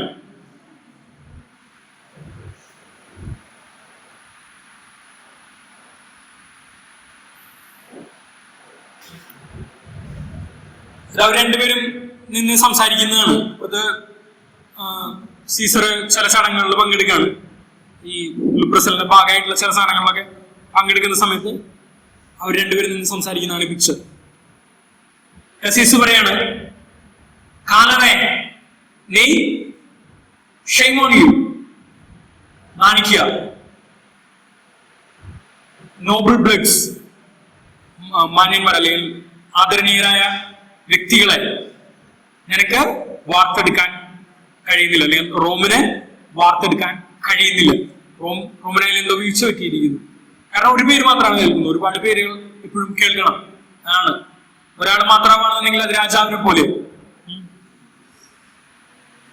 ഇന്ന് റോമിൽ ഒരാൾക്ക് മാത്രമേ സ്ഥലമുള്ളൂ, ഒറ്റ പേരിന് മാത്രമേ റോമിൽ ഇതുള്ളൂ. അത് റോമൻ ജനതയുടെ മനസ്സിൽ നിന്നാണ് ഞാൻ വായിക്കാം. റോമിൽ ഒരാൾക്കുള്ള റൂം മാത്രമേ ഉള്ളൂ ആണ് കസീസ് ബ്രൂട്ടസിനോട് പറയാണ്. എന്നിട്ട് ബ്രൂട്ടസിനെ ഒരു കാര്യം ഓർമ്മിപ്പിക്കുകയാണ്. കാണാൻ വരി, ബ്രൂട്ടസ് വൺസ് ബ്രൂട്ടസിനോട് പറയാണ്, ഞാനും നീയൊക്കെ നമ്മുടെ അച്ഛനപ്പൂപ്പന്മാർ പറഞ്ഞു കേട്ടിട്ടുണ്ടാവും. There was a Brutus once that would have bribed the eternal devil to keep this state in Rome as easily as a king. ശരിക്ക് ലൂസിയസ് ബ്രൂട്ടസ് എന്നുള്ള ഒരു മനുഷ്യനുണ്ടായിരുന്നു. കഥയിലെ ബ്രൂട്ടസ് അല്ല, കഥയിലെ ബ്രൂട്ടസ് മാർക്കസ് ബ്രൂട്ടസ് ആണ്. ലൂസിയസ് ബ്രൂട്ടസ് എന്നുള്ള ഒരു മനുഷ്യനുണ്ടായിരുന്നു. അയാളാണ് റോമിലെ ആദ്യ രാജഭരണമായിരുന്നു. രാജാവിന്റെ മകൻ ഒരു പെൺകുട്ടിയെ റേപ്പ് ചെയ്യുകയും ആ പെൺകുട്ടി ആത്മഹത്യ ചെയ്യും. അന്ന് രാജാവിനെതിരെ വൻ കലാപം ഉണ്ടാക്കിക്കൊണ്ട് റോമിനൊരു റിപ്പബ്ലിക്കിലേക്ക് മാറ്റം കൊണ്ടുവരുന്നത് ഈ ലൂസിയസ് ബ്രൂട്ടസ് എന്നുള്ള വ്യക്തിയാണ്. ഈ ലൂസിയസ് ബ്രൂട്ടസിന്റെ ജീനിയോളജിയിൽ, വംശാവലിയിൽ വരുന്ന ആളാണ് ആര്? മാർക്കസ് ബ്രൂട്ടസ്, ഇപ്പോഴത്തെ ബ്രൂട്ടസ്. ബ്രൂട്ടസ് നിന്റെ പിതാമഹന്മാരെ കുറിച്ചിട്ട് നമ്മൾ പറഞ്ഞിട്ടുണ്ട്. ഇവിടുന്ന് രാജാവിനെ ഇറക്കി വിട്ട പരമ്പരയാണ് നിങ്ങളുള്ളത് എന്നാണ് ആ പറയുന്നത്. തന്റെ ആ ഒരു സത്വബോധത്തെ, അല്ലെങ്കിൽ ബ്രൂട്ടസിന്റെ ഉള്ളിലുള്ള ആ ഒരു സാധനത്തെ, അന്ന് ഇനി ഒരിക്കലും ഇവിടെ രാജഭരണം ഉണ്ടാവരുത് എന്നുള്ള അർത്ഥത്തില് ഇനി ഒരിക്കലും ഒരു രാജാവിനെയും റോമിൽ ഞാൻ കാണാൻ അനുവദിക്കില്ല, അല്ലെ ഞാൻ എന്നുള്ള രീതിയിൽ ജനങ്ങളെ കൊണ്ട് പ്രതിജ്ഞ എടുപ്പിച്ച മനുഷ്യനാണ് ആര്? Lucius Brutus. ഇതിലും ഒരു ഓത്ത് സിറ്റുവേഷൻ ഈ ബ്രൂട്ടസിനും അഭിമുഖീകരിക്കേണ്ടി വരുന്നുണ്ട്. ഓത്ത് വരുന്ന ഒരു സിറ്റുവേഷൻ ഉണ്ട്. ഒത്ത് നടക്കുന്നുണ്ടോ ഇല്ലെന്നല്ല, പക്ഷെ അങ്ങനെ സിറ്റുവേഷൻ ഉണ്ട്. അപ്പൊ അത് ഓർമ്മിപ്പിക്കാണ്. നിന്റെ പിതാമഹന്മാര് രാജഭരണം ഇവിടെ നിന്ന് ഒഴിഞ്ഞു പോകാൻ വേണ്ടിയിട്ട് രക്തം ചിന്തിയവരാണ്, അതിനുവേണ്ടി പോരാടിയവരാണ് എന്ന് ബ്രൂട്ടസിനെ ഓർമ്മിപ്പിക്കുകയാണ്. അതായത് സീസറെ രാജാവാനുള്ള സാധ്യതയുണ്ട്, അത് തടയാൻ മറ്റാർക്കും ഉള്ളതുപോലെ അല്ലെങ്കിൽ അതിനേക്കാൾ എത്രയോ മടങ്ങ് നിനക്ക് ബാധ്യതയുണ്ട്. നീ വരുന്നത് ലൂസിയസ് ബ്രൂട്ടസിന്റെ വംശാവലിയിലാണ്. അത് പറയുന്നതാണ്. ശരിക്ക്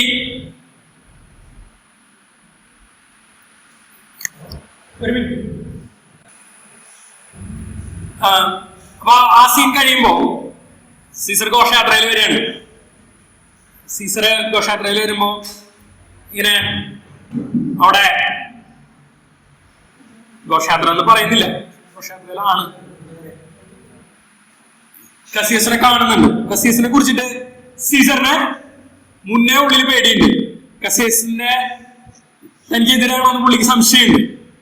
പുള്ളി മാർക്ക് ആന്റണിയെ എടുത്ത് ചോദിക്കുന്നുണ്ട്, കസീസിനെ കുറിച്ച് നിന്റെ അഭിപ്രായം എന്താ? മാർക്ക് ആന്റണി എന്നുള്ളത് സീസറിന്റെ ക്ലോസ് ഫ്രണ്ടാണ്, intimate. He thinks too much. Such men are dangerous. അവൻ ഒരുപാട് ചിന്തിക്കുന്നവർ അവരെ സൂക്ഷിക്കണം. അവന് നാടകങ്ങൾ ഇഷ്ടമല്ല. അവൻ സ്വന്തം ആത്മാവിൽ നിന്ദിക്കുന്ന തരത്തിൽ എന്തിനേക്കും ചിരിക്കാവുന്ന ഒരു ഇതിലേക്ക് പോകുന്നു. അവന് സംഗീതം ഇഷ്ടമല്ല, അവൻ അധികം ചിരിക്കില്ല. ഇങ്ങനെയൊക്കെയാണ്. ശരിക്കും കസീസറിനെ കുറിച്ചൊരു ഭയമുണ്ട്. അവൻ തനിക്കെതിരാണ് ഒരു തോന്നല് സീസറിനുണ്ട്. പക്ഷെ അദ്ദേഹം ബ്രൂട്ടസിനെ കാണുന്നത് അങ്ങനെയല്ല. Brutus is so beloved to him. സീസറിന് വളരെ പ്രിയപ്പെട്ടവരാണ് ബ്രൂട്ടസ്. ആക്ച്വലി ഇത് നാടകത്തിൽ പറയുന്നില്ല, പക്ഷെ നമ്മള് ചരിത്രം ചകഞ്ഞു നോക്കുകയാണെന്നുണ്ടെങ്കിൽ നമുക്ക് കാണാൻ കഴിയാം ബ്രൂട്ടസ് ഓപ്പോസിറ്റ് സൈഡിലായിരുന്നു സീസർ, പോംബെയുടെ സൈഡിലായിരുന്നു. പോംബെയായിട്ടുള്ള സിവിൽ വാറില് ബ്രൂട്ടസ് പോംബെയുടെ ഒപ്പമായിരുന്നു. പക്ഷേ സീസർ പോംബെയുടെ ഒപ്പമുള്ളവരൊക്കെ കൊന്നു കളയുമ്പോ ബ്രൂട്ടസിനെ വധശിക്ഷയിൽ നിന്ന് ഒഴിവാക്കുന്നു. വധശിക്ഷയിൽ നിന്ന് ഒഴിവാക്കുന്നല്ല, സ്വന്തം ഉപദേഷ്ടാവായിട്ട് സ്വന്തം സുഹൃത്തായിട്ട് വലിയ സ്ഥാനങ്ങളിൽ ബ്രൂട്ടസിനെ കൊണ്ടുവന്നിരുത്തുന്നു. അത്രയും പ്രിയപ്പെട്ടവനാണ് ബ്രൂട്ടസ്. Very close. ഇനി ഈ ഘോഷയാത്ര പോകുമ്പോ ബ്രൂട്ടസും കസീസും സംസാരിച്ചുകൊണ്ടിരിക്കുകയായിരുന്നു. അപ്പോ ഇവര് കാസ്കാനെ പിടിച്ചു നിർത്തുന്നു. കാസ്ക എന്നുള്ളത് ഘോഷയാത്രയിലുള്ള വേറൊരാളാണ്. അപ്പോ എന്തൊക്കെയാണ് അവിടെ സംഭവിച്ചത് എന്ന് കാസ്കയോട് ചോദിക്കുകയാണ്. കാസ്ക പറയുന്ന കാര്യങ്ങളുണ്ട്. ശരിക്ക് സീസറിന്റെ ആഗ്രഹം, സീസറിന്റെ ഉള്ളില് എന്താണെന്നുള്ളത് പുറത്തു കൊണ്ടുവരുന്ന ഒരു സിറ്റുവേഷൻ ആണ്. മാർക്ക് ആന്റണി, സീസറിന്റെ സുഹൃത്ത്, സീസറിന് ഒരു കിരീടം ഓഫർ ചെയ്യാണ്. അവിടെ നടന്ന എന്താന്ന് ചോദിക്കുമ്പോൾ കാസ്ക പറയുന്നതാണ്, മാർക്ക് ആന്റണി സീസറിന് ഒരു കിരീടം ഓഫർ ചെയ്തു. സീസർ വേണ്ടെന്ന് പറഞ്ഞു. വേണ്ട, ഞാൻ രാജാവാകുന്നില്ല എന്നുള്ള അർത്ഥത്തിലാണ്. ഓരോ തവണ വേണ്ട എന്ന് പറയുമ്പോഴും ജനങ്ങളുടെ ഇടയിൽ നിന്ന് ഇങ്ങനെ കരഘോഷം ഉണ്ടാവുകയാണ്. ജനങ്ങൾ ആർപ്പ് വിളിക്കുകയാണ്, അവരുടെ സ്കാഫ് എറിയാണ്, അങ്ങനെ അത് ആഘോഷിക്കുകയാണ്. പക്ഷേ സീസർ വേണ്ട എന്ന് പറയുന്നത് വളരെ ബുദ്ധിമുട്ടിയാണ്. ഒരിക്കൽ ഓഫർ ചെയ്തു, ഓക്കെ വേണ്ടെന്ന് പറഞ്ഞു. രണ്ടാമതൊരിക്കൽ കൂടി ഓഫർ ചെയ്യാണ് മാർക്ക് ആന്റണി. കമോൺ, ഓഫർ ചെയ്യണം. സീസർ അത് വേണ്ട എന്ന് പറയുമ്പോ, സീസർ അത് എടുത്തു മാറ്റുമ്പോ സീസറിന് അതിൽ നിന്ന് കൈയെടുക്കാൻ ബുദ്ധിമുട്ടുണ്ടായെന്നാണ് പറയുന്നത്. അദ്ദേഹം അത്രമേൽ കിരീടം ആഗ്രഹിക്കുന്നു. കയ്യതുമെന്ന് എടുക്കാൻ അദ്ദേഹത്തിന് ബുദ്ധിമുട്ടായിരുന്നു. Loath to lay his fingers off it. കൈയെടുക്കാൻ ബുദ്ധിമുട്ട്. മൂന്നാമതൊരിക്കൽ കൂടി മാർക്ക് ആന്റണി ഇത് ഓഫർ ചെയ്യാണ്. മൂന്നാമത് ഓഫർ ചെയ്യുമ്പോ അദ്ദേഹം വേണ്ടെന്ന് പറയണു. പക്ഷേ അദ്ദേഹത്തിന് മോഹാലസ്യം വരുന്നു. അദ്ദേഹം ബോധം കെട്ട് വീഴുന്നു. കാരണം വേണ്ടെന്ന് പറയാൻ അത്രയും ബുദ്ധിമുട്ടാണ് അയാൾക്ക്. അയാളുടെ വായിൽ നിന്നും നിറയും പതയും വരുന്നു. പുള്ളിക്ക് എപ്പിലെപ്സി പോലെ ഒരു സാധനം ഉണ്ടെന്നാണ് പറയുന്നത്. ഇത് കണ്ടുവെക്കുന്ന ജനങ്ങളോട്, അതായത് താൻ വേണ്ട എന്ന് പറയുമ്പോഴാണ് ഇവര് കൈയടിക്കുന്നതെന്ന് കണ്ടിട്ട് ജനങ്ങള് ഞാനിത് സ്വീകരിക്കരുത് എന്നാണ് ജനങ്ങൾ ആഗ്രഹിക്കുന്നതെന്ന് മനസ്സിലായിട്ട്. സീസർ ഒരു നല്ല പൊളിറ്റീഷ്യനാണ്. ജനങ്ങളുടെ അടുത്ത് എങ്ങനെ ഇടപെടണം എന്നറിയാം. ജനങ്ങൾ കൈയടിക്കാൻ എന്ത് ചെയ്യണമെന്ന് പുള്ളിക്കറിയാം. പുള്ളി പറയും, ഞാൻ വീണു, പക്ഷെ ഞാനത് എനിക്ക് എന്റെ ഒരു അസുഖം കൊണ്ട് വീണതാണ്, മറ്റൊന്നും വിചാരിക്കരുത് എന്ന് പറയുകയാണ്. പക്ഷെ ആ ഒരു മൊമെന്റ് സീസറിന്റെ കൊങ്ങയ്ക്ക് പിടിക്കുന്ന പോലെയാണ്. അത് വേണ്ട എന്ന് പറയുന്നത്. ശബ്ദം ഒന്നും പുറത്തു വരുന്നില്ല, ശ്വാസം കിട്ടുന്നില്ല പുള്ളിക്ക്. വേണ്ടെന്ന് പറയാൻ അത്രയും ബുദ്ധിമുട്ടായിരുന്നു Caesar. Which means Caesar loves to be crowned. Caesar കിരീടം ആഗ്രഹിക്കുന്നു. കാസ്ക ഇതിനെ റേറ്റ് ചെയ്യുന്നതാണ്.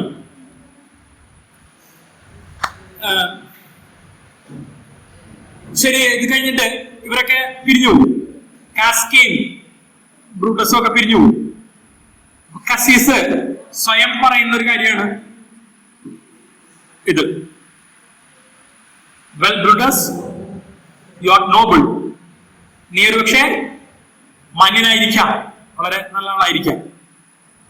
പക്ഷേ എവിടെയോ എന്തോ ഒന്ന് നിന്നിൽ ചീഞ്ഞിട്ടുണ്ട്. അല്ലെങ്കിൽ ഞാനത് വളർത്തിയെടുക്കും, ഞാനത് ഉപയോഗിക്കും എന്നാണ് പറയുന്നത്. സീസർക്ക് ഒരു പക്ഷേ എന്നെ സഹിക്കാൻ കഴിയില്ലായിരിക്കും, എന്നോട് എതിർപ്പുകൾ ഉണ്ടാവാം. പക്ഷെ അയാൾ ബ്രൂട്ടസിനെ സ്നേഹിക്കുന്നു. ആ സ്നേഹത്തെ ഉപയോഗിക്കണം എന്നാണ് ആര് കരുതുന്നത്? കാസിയസ് വിചാരിക്കുന്നത്. ബ്രൂട്ടസിനെ സ്വന്തം ഒപ്പം നിർത്താണ്. അപ്പോ ഇതിൽ കാസിയസ് താൻ ചെയ്യാൻ പോകുന്ന കാര്യം എന്താന്ന് പറയുന്നുണ്ട്. ബ്രൂട്ടസിന്റെ വീടിന്റെ ജനലുകളിലൂടെ പല കയ്യെഴുത്തുകളിലുള്ള കത്തുകൾ ഞാൻ ഉള്ളിലേക്ക് എറിയും. ബ്രൂട്ടസെ, സീസർ രാജാവാകാൻ പോകുന്നു, ചെയ്യേണ്ടത് ചെയ്യുക, നീ റോമിനെ രക്ഷിക്കുക, നിന്റെ പിതാമഹന്മാരെ ചെയ്തിട്ടുണ്ട്. ഇങ്ങനെ പറയുന്ന കത്തുകൾ പുള്ളി അയക്കും, അല്ലെങ്കിൽ ജനങ്ങളുള്ളിലൂടെ അറിയും. വിവിധ കയ്യെഴുത്തുകൾ, അതായത് വായിക്കുമ്പോൾ റൂമിലത്തെ പല ആൾക്കാരെ എഴുതാൻ തോന്നണം. പുള്ളിയുടെ പ്ലാൻ പറയാണ്. ശരിക്കും ഇതിൽ ബ്രൂട്ടസ് ഇങ്ങനെ ഒരു കത്ത് വായിക്കുന്നുണ്ട് ഈ നാടകത്തില്. ശരിക്ക് ഇതിന്റെ ആണി, സീസറിനെ കൊല്ലാൻ ഉള്ള ഗൂഢാലോചനയുടെ, കോൺസ്പിറസിയുടെ ആണി എന്ന് പറയുന്ന ഈ മനുഷ്യനാണ് കസിയസ്. ഒരുപാട് പേര് സീസറിനെ കുത്തുന്നുണ്ടാകാം, ഒരുപാട് പേര് സീസറിനെ കൊല്ലാൻ തയ്യാറാകുന്നുണ്ടാകാം. പക്ഷെ ബേസിക് ആണി എന്ന് പറഞ്ഞാൽ ഈ മനുഷ്യനാണ്. ബ്രൂട്ടസ് പോലും ഇയാളുടെ കൈയുടെ ഒരു എക്സ്റ്റൻഷനാണ്. ഇയാളുടെ കൈകളാണ് ആക്ച്വലി സീസറിനെ കൊല്ലുന്നത്. അങ്ങനെയാണെന്നില്ല, പക്ഷെ നാടകത്തിൽ അങ്ങനെയാണ് എന്തായാലും. പക്ഷെ ഒരുപാട് പേര് സീസറിനോടുള്ള അസൂയ, സീസറിന്റെ അധികാരം, അങ്ങനെയുള്ള പല പ്രശ്നങ്ങളുകൊണ്ട് ഒരുപാട് പേര് കൊല്ലാൻ മുന്നോട്ട് വരുന്നുണ്ട്. കൊല്ലാൻ വരുന്നവരൊക്കെ വളരെ നോബിളായിട്ടുള്ള സെനറ്റിലുള്ള ആൾക്കാരാണ്. അത് ആലോചിക്കുക, സെനറ്റിൽ വെച്ചിട്ടാണ് അദ്ദേഹം കൊല്ലപ്പെടുന്നത്. ഇനി കാസ്കെ സിസേറോ സെനറ്റിൽ തന്നെയുള്ള വേറൊരാളാണ്. പുള്ളിക്ക് ഇതിൽ പങ്കില്ല, പക്ഷെ പുള്ളി ഏതാണ്ട് ഒരേ രീതിയിലാണ് ചിന്തിക്കുന്നതൊക്കെ. ഗൂഢാലോചനയിൽ പുള്ളിയില്ല. അപ്പോ ഇത് കാസ്ക വന്നിട്ട് സിസേറോനോട് പറയാണ്, രാത്രി ഇടിയിടി മഴ പെയ്യുന്നു, പേമാരി ഉണ്ടാവുന്നു. അപ്പോ ഐ ഹാവ് സീൻ ടെമ്പസ്റ്റ്, ഞാൻ കൊടുങ്കാറ്റുകൾ കണ്ടു, അലറി വിളിക്കുന്ന കാറ്റ്,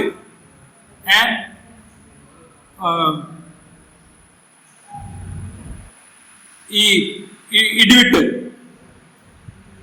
ഒരുപാട് ദൃഷ്ടാന്തങ്ങൾ പുള്ളി പറയുന്നുണ്ട്. ഒരു അടിമയുടെ ഇടിവിട്ടിട്ട് കൈ കത്തിപ്പോയി, പക്ഷെ അവൻ വേദന അറിയുന്നുണ്ടായിരുന്നില്ല. അങ്ങനെ കത്തിപ്പിടിച്ച ഒരാളോട് കണ്ടു ഒരുപാട് പേര് പറഞ്ഞു കേട്ടു. രാപ്പാടി നട്ടുച്ചയ്ക്ക് വന്നിരുന്ന് പാട്ട് പാടുന്നു, നട്ടുച്ചയ്ക്ക് വന്നിരുന്ന് പാട്ട് പാടുന്നു. ഇങ്ങനെ ഒരുപാട് ദൃഷ്ടാന്തങ്ങൾ പറയാണ്. എന്തോ സംഭവിക്കാൻ പോവാണ്. അതിനുള്ള ഒരു വാണിംഗ് ആണ് ഇത്. സ്വർഗത്തിൽ നിന്ന് അവരൊരു വാണിംഗ് അയക്കുന്നതാണ്. ദൈവങ്ങള് വാണിംഗ് അയക്കുകയാണെന്നാണ് കാസ്കോ പറയുന്നത്.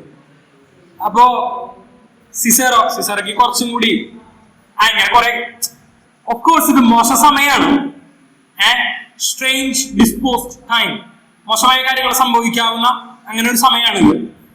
പക്ഷെ ആൾക്കാര് ഇങ്ങനെ ഓരോ സംഭവങ്ങൾ നടന്നു കഴിയുമ്പോൾ അതുമായിട്ട് ഒട്ടും ബന്ധമില്ലാത്ത മറ്റു കാര്യങ്ങളായിട്ട് അതിനെ കണക്ട് ചെയ്ത് വായിക്കും. അതൊരു അന്ധവിശ്വാസമാണെന്നുള്ള രീതിയിലാണ് സിസേറോ അത് പറയുന്നത്. Men may construe things after their passion. ചില സംഭവങ്ങൾ നടന്നു കഴിയുമ്പോൾ അതിനെ മറ്റുമായിട്ട് കണക്ട് ചെയ്ത് സംസാരിക്കും, എക്സ്പ്ലെയിൻ ചെയ്യും. Clean from purpose of things, അതായത് മറ്റായിട്ട് ഒരു ബന്ധം ഉണ്ടാവണമെന്നില്ല. കാരണം നമ്മള് ആകാശത്തെ എവിടെയോ നിൽക്കുന്ന ചൊവ്വ, അത് ഇവിടെ ഉള്ള പെൺകുട്ടികളുടെ കല്യാണത്തെ ബാധിക്കുന്നു, ചൊവ്വാദോഷം എന്നൊക്കെ പറയുന്നത്. അത് ഇതായിട്ട് ഒരു ബന്ധമില്ല. പക്ഷെ ഇങ്ങനെ ആൾക്കാരിങ്ങനെ കണക്ക് അതൊരു അന്ധവിശ്വാസമാണെന്നുള്ള രീതിയിലാണ് സിസാറ് സംസാരിക്കുന്നത്. പക്ഷെ കാസ്ക അത് പറയുന്നത് അതൊരു ഒമനാണ്, അതൊരു ദൃഷ്ടാന്തമാണ് എന്നുള്ള രീതിയിൽ തന്നെയാണ്. സിസേറോ പോയതിനു ശേഷം കസിയസ് വരുന്നു. കസിയസ് കാസ്കയായിട്ട് സംസാരിക്കുന്നു. രണ്ടുപേരും ഒരേപോലെയാണ്. അവർക്ക് രണ്ടുപേർക്കും സീസറിനെതിരെയുള്ള ഫീലിങ്സ് ഉണ്ട്. സീസറിനെ താഴെ ഇറക്കണം, അല്ലെങ്കിൽ സീസറിന് ഇല്ലായ്മ ചെയ്യണമെന്ന് അവർക്ക് ധാരണയുണ്ട്. അപ്പൊ അവരത് സംസാരിക്കുന്നു. എന്താണ് ഇപ്പൊ കാസ്ക ചോദിക്കുന്ന അതൊരു തഗ്ലൈനാണ് എഴുതിയിരിക്കുന്നത്. കാസ്ക ചോദിക്കുകയാണ്, ഈ സ്വർഗം ഇങ്ങനെ ഭീഷണികൾ അയക്കാൻ മാത്രം, ഇങ്ങനെ ദൃഷ്ടാന്തങ്ങൾ അയക്കാൻ മാത്രം എന്താണ് നടക്കുന്നത്, എന്താണ് സംഭവിക്കുന്നത് ചോദിക്കുകയാണ്. എന്താ കാരണം എന്ന് ചോദിക്കുകയാണ്. അപ്പോ കസീസ് പറയുന്നുണ്ട്, അത് ഭൂമിയിൽ എന്താണ് നടക്കുന്നതെന്ന് അറിയാം കൃത്യമായിട്ട്. ഭൂമിയിൽ നടക്കുന്ന മോശം കാര്യങ്ങൾ അറിയാവുന്നവർക്ക് കൃത്യമായിട്ട് അറിയാം എന്നാണ് പറയുന്നത്.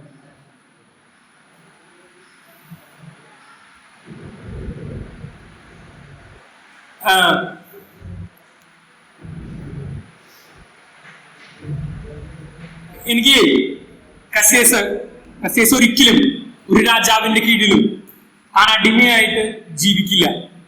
അത് പുള്ളിക്ക് ഉറപ്പാണ്.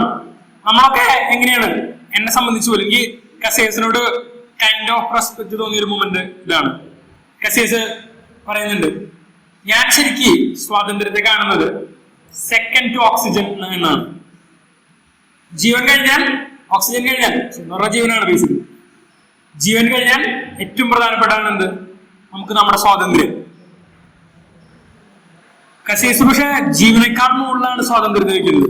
പുള്ളി പറയുന്നുണ്ട്, സീസർ രാജാവുകയോ അയാളുടെ അടിമയായിട്ട് ജീവിക്കുകയോ എന്തെങ്കിലും വേണ്ടി വന്നാൽ കസിയസിനെ സ്വതന്ത്രനാക്കും. ഞാൻ സ്വയം ഭരിക്കും. ബോഡിക്ക് ഈ തടവ്, അടിമ, അങ്ങനത്തെ ചങ്ങലകൾ അങ്ങനെയൊക്കെ ഉണ്ടാകാം. പക്ഷെ അപ്പോഴും അതിനെ സ്വയം സ്വതന്ത്രനാക്കാൻ കഴിയും. കസീസ് പറയാണ് ഒരു സ്വാതന്ത്ര്യത്തോടുള്ള പുള്ളിയുടെ ഒരു അഭിനിവേശം. എനിക്ക് പുള്ളിനെ കുറിച്ച് ഭയങ്കരമായിട്ട് ഇഷ്ടപ്പെട്ട ഒരു കാര്യം ഇതാണ്. പിന്നെ പുള്ളി ഭയങ്കര കണ്ണിങ്ങാണ്.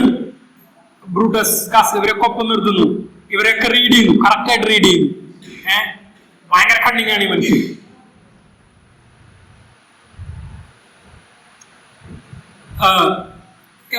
പിന്നെ ഇവർ പറയുന്ന കാര്യം, ബ്രൂട്ടസ് പുള്ളി ജനങ്ങളുടെ മനസ്സിൽ വലിയൊരു സ്ഥാനം നേടിയെടുത്തിട്ടുണ്ട് ആണ് കാസ്ക പറയുന്നത്.